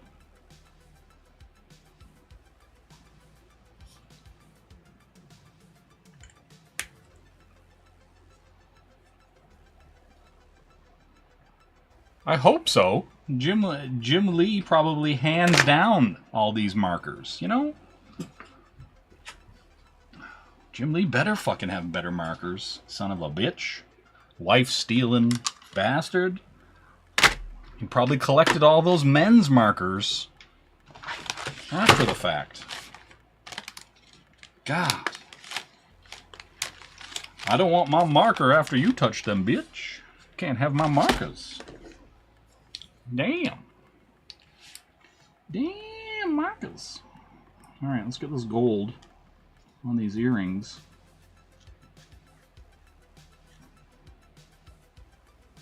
You know? Man, are you still working on this hat, K-pop? What kind of hat is it?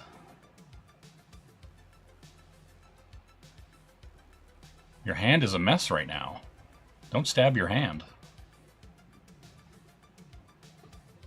Yep. It's like a Golden Girls up in here. Golden. Alright, I don't have... excuse me. I don't have the colors I would like to tone this. And I can't... Oh, hold on. Let's see. Let's always bring things to the brink of sheer garbage. You know? And did I put that yellow on here? Yeah, I did. Yeah, see, and that's just hot trash. Right?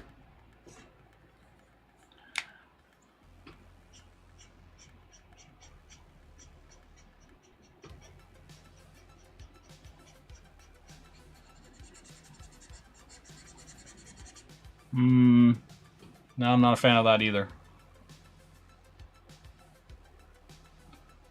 Coconut drink with beef ramen. Jesus Christ. Your poor intestinal tract.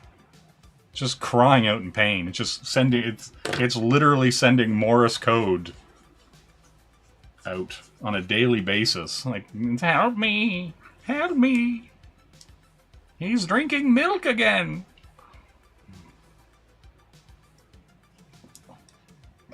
You know? Oh, my arm's itchy. What we got happening here?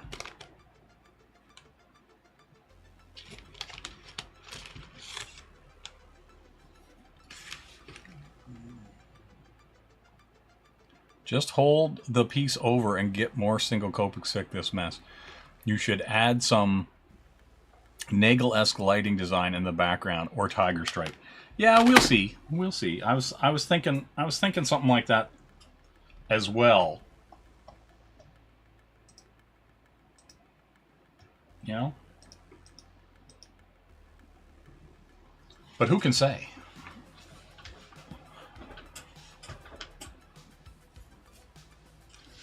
But yep. That's where it's happening. This is boom.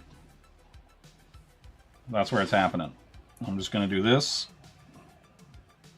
Whoop, whoop. And what's today's date? I don't have any clue. Oh, I don't need to put today's date. I'm just gonna... And it's 10 out of 52. Then I'm going to take this and go. Whoop.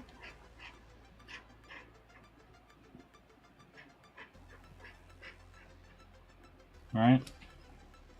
And then I'm going to take this black marker. Where you at? No, not you. So you, yep. And then I'm going to take this one and go bloop, bloop, bloop, bloop, bloop.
I'll shake this up, and then I'm going to go.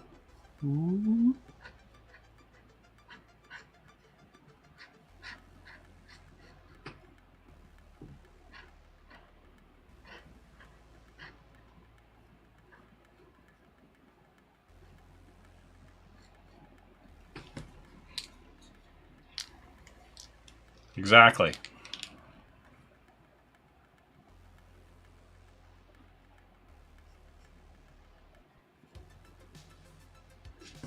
And that's all. The Sumo results are just in. Sumo got himself a large Big Mac meal, large fries, and a large drink. He only paid $15 for them. He didn't get any nuggets on the side. Shame on him. That's your Sumo update. No, I haven't had a chance to watch yesterday's complete thing with results, and I haven't watched anything today. If there was anything, I don't remember. What was it last day? It was like, what? You know. And so, yeah. Where's this at?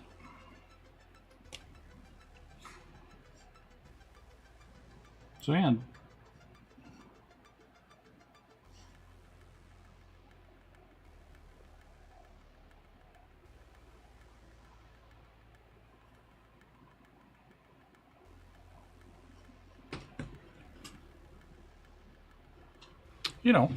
You know how it is.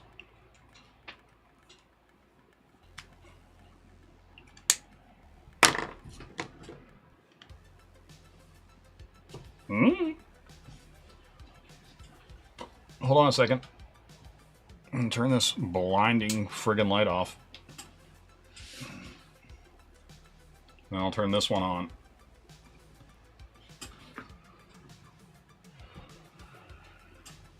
Yep. Just a little closer. Don't be shy. Oh. Oh, Billy. Oh, Billy. Oh.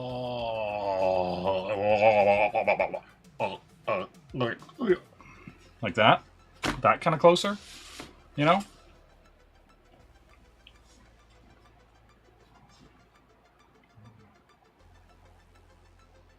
Yeah, I agree. Right? Listen. There's some semblance of shading there. You know?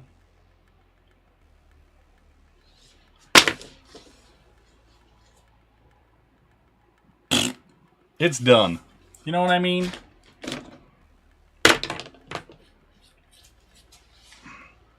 I don't know what time it is. Hold on. Oh, yeah. All right. I see. That's what we're going to do. We're going to call this done until A, I get more colors or B, I don't care anymore. We'll see what happens first. And then I'm gonna do this, and then I'm gonna do this.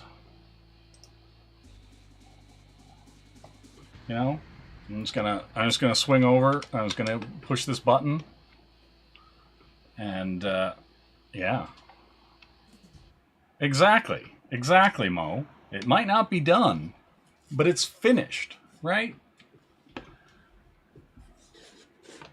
Listen, one can only hope that Shelby is being thwarted by water, right? We're going to go into this. We're going to single match. Halloween Havoc, Starcade, Bash at the Beach, little Super Brawl, sold out. It's all about sold out, you know? And I think that's the most important part. We're going to go one player versus CPU. Let's get over here. We're going to find Goldberg. We're going to put Goldberg up against Bret Hart. Remember when he gave him such a bad concussion that later Bret fell off his bike in the wild? You know? Because the concussion was so bad, it messed him up.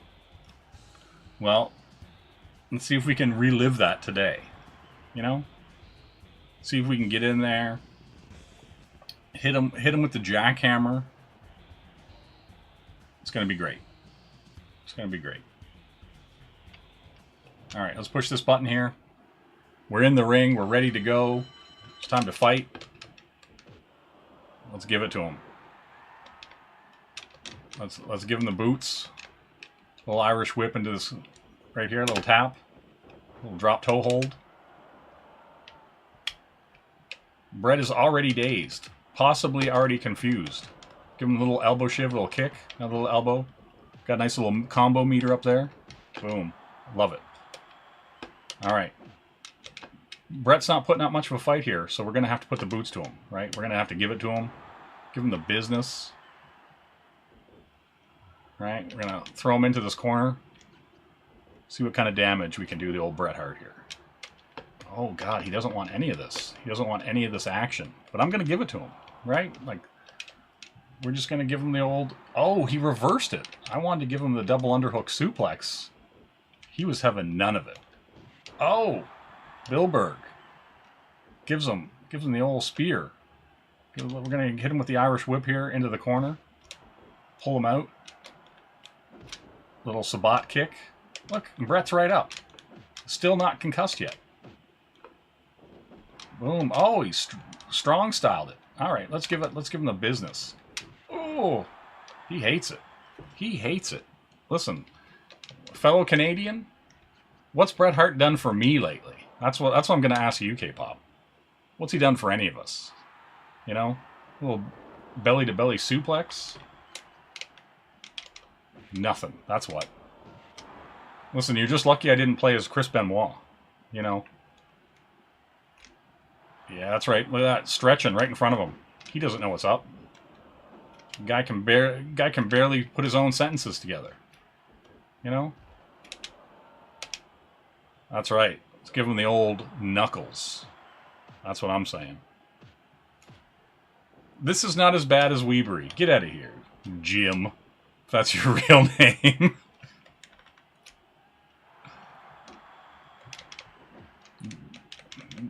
Like, the Weebury. So good. All right, let's go.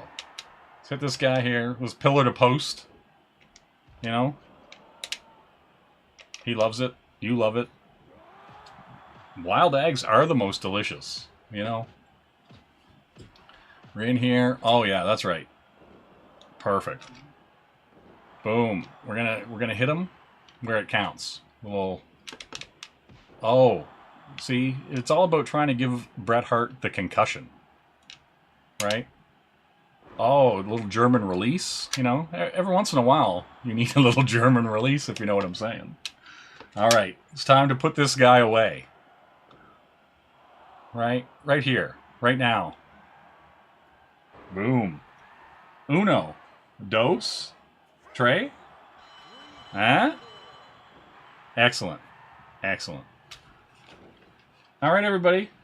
That's going to do it for me. Goldberg wins. Goldberg wins. And, yeah.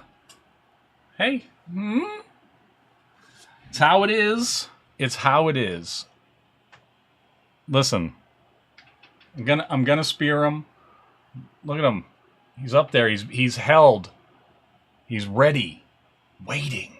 Willing and able. Oh. The jackhammer. The jackhammer. Oh, God. You know? All right, everybody. Have a good one. Bye.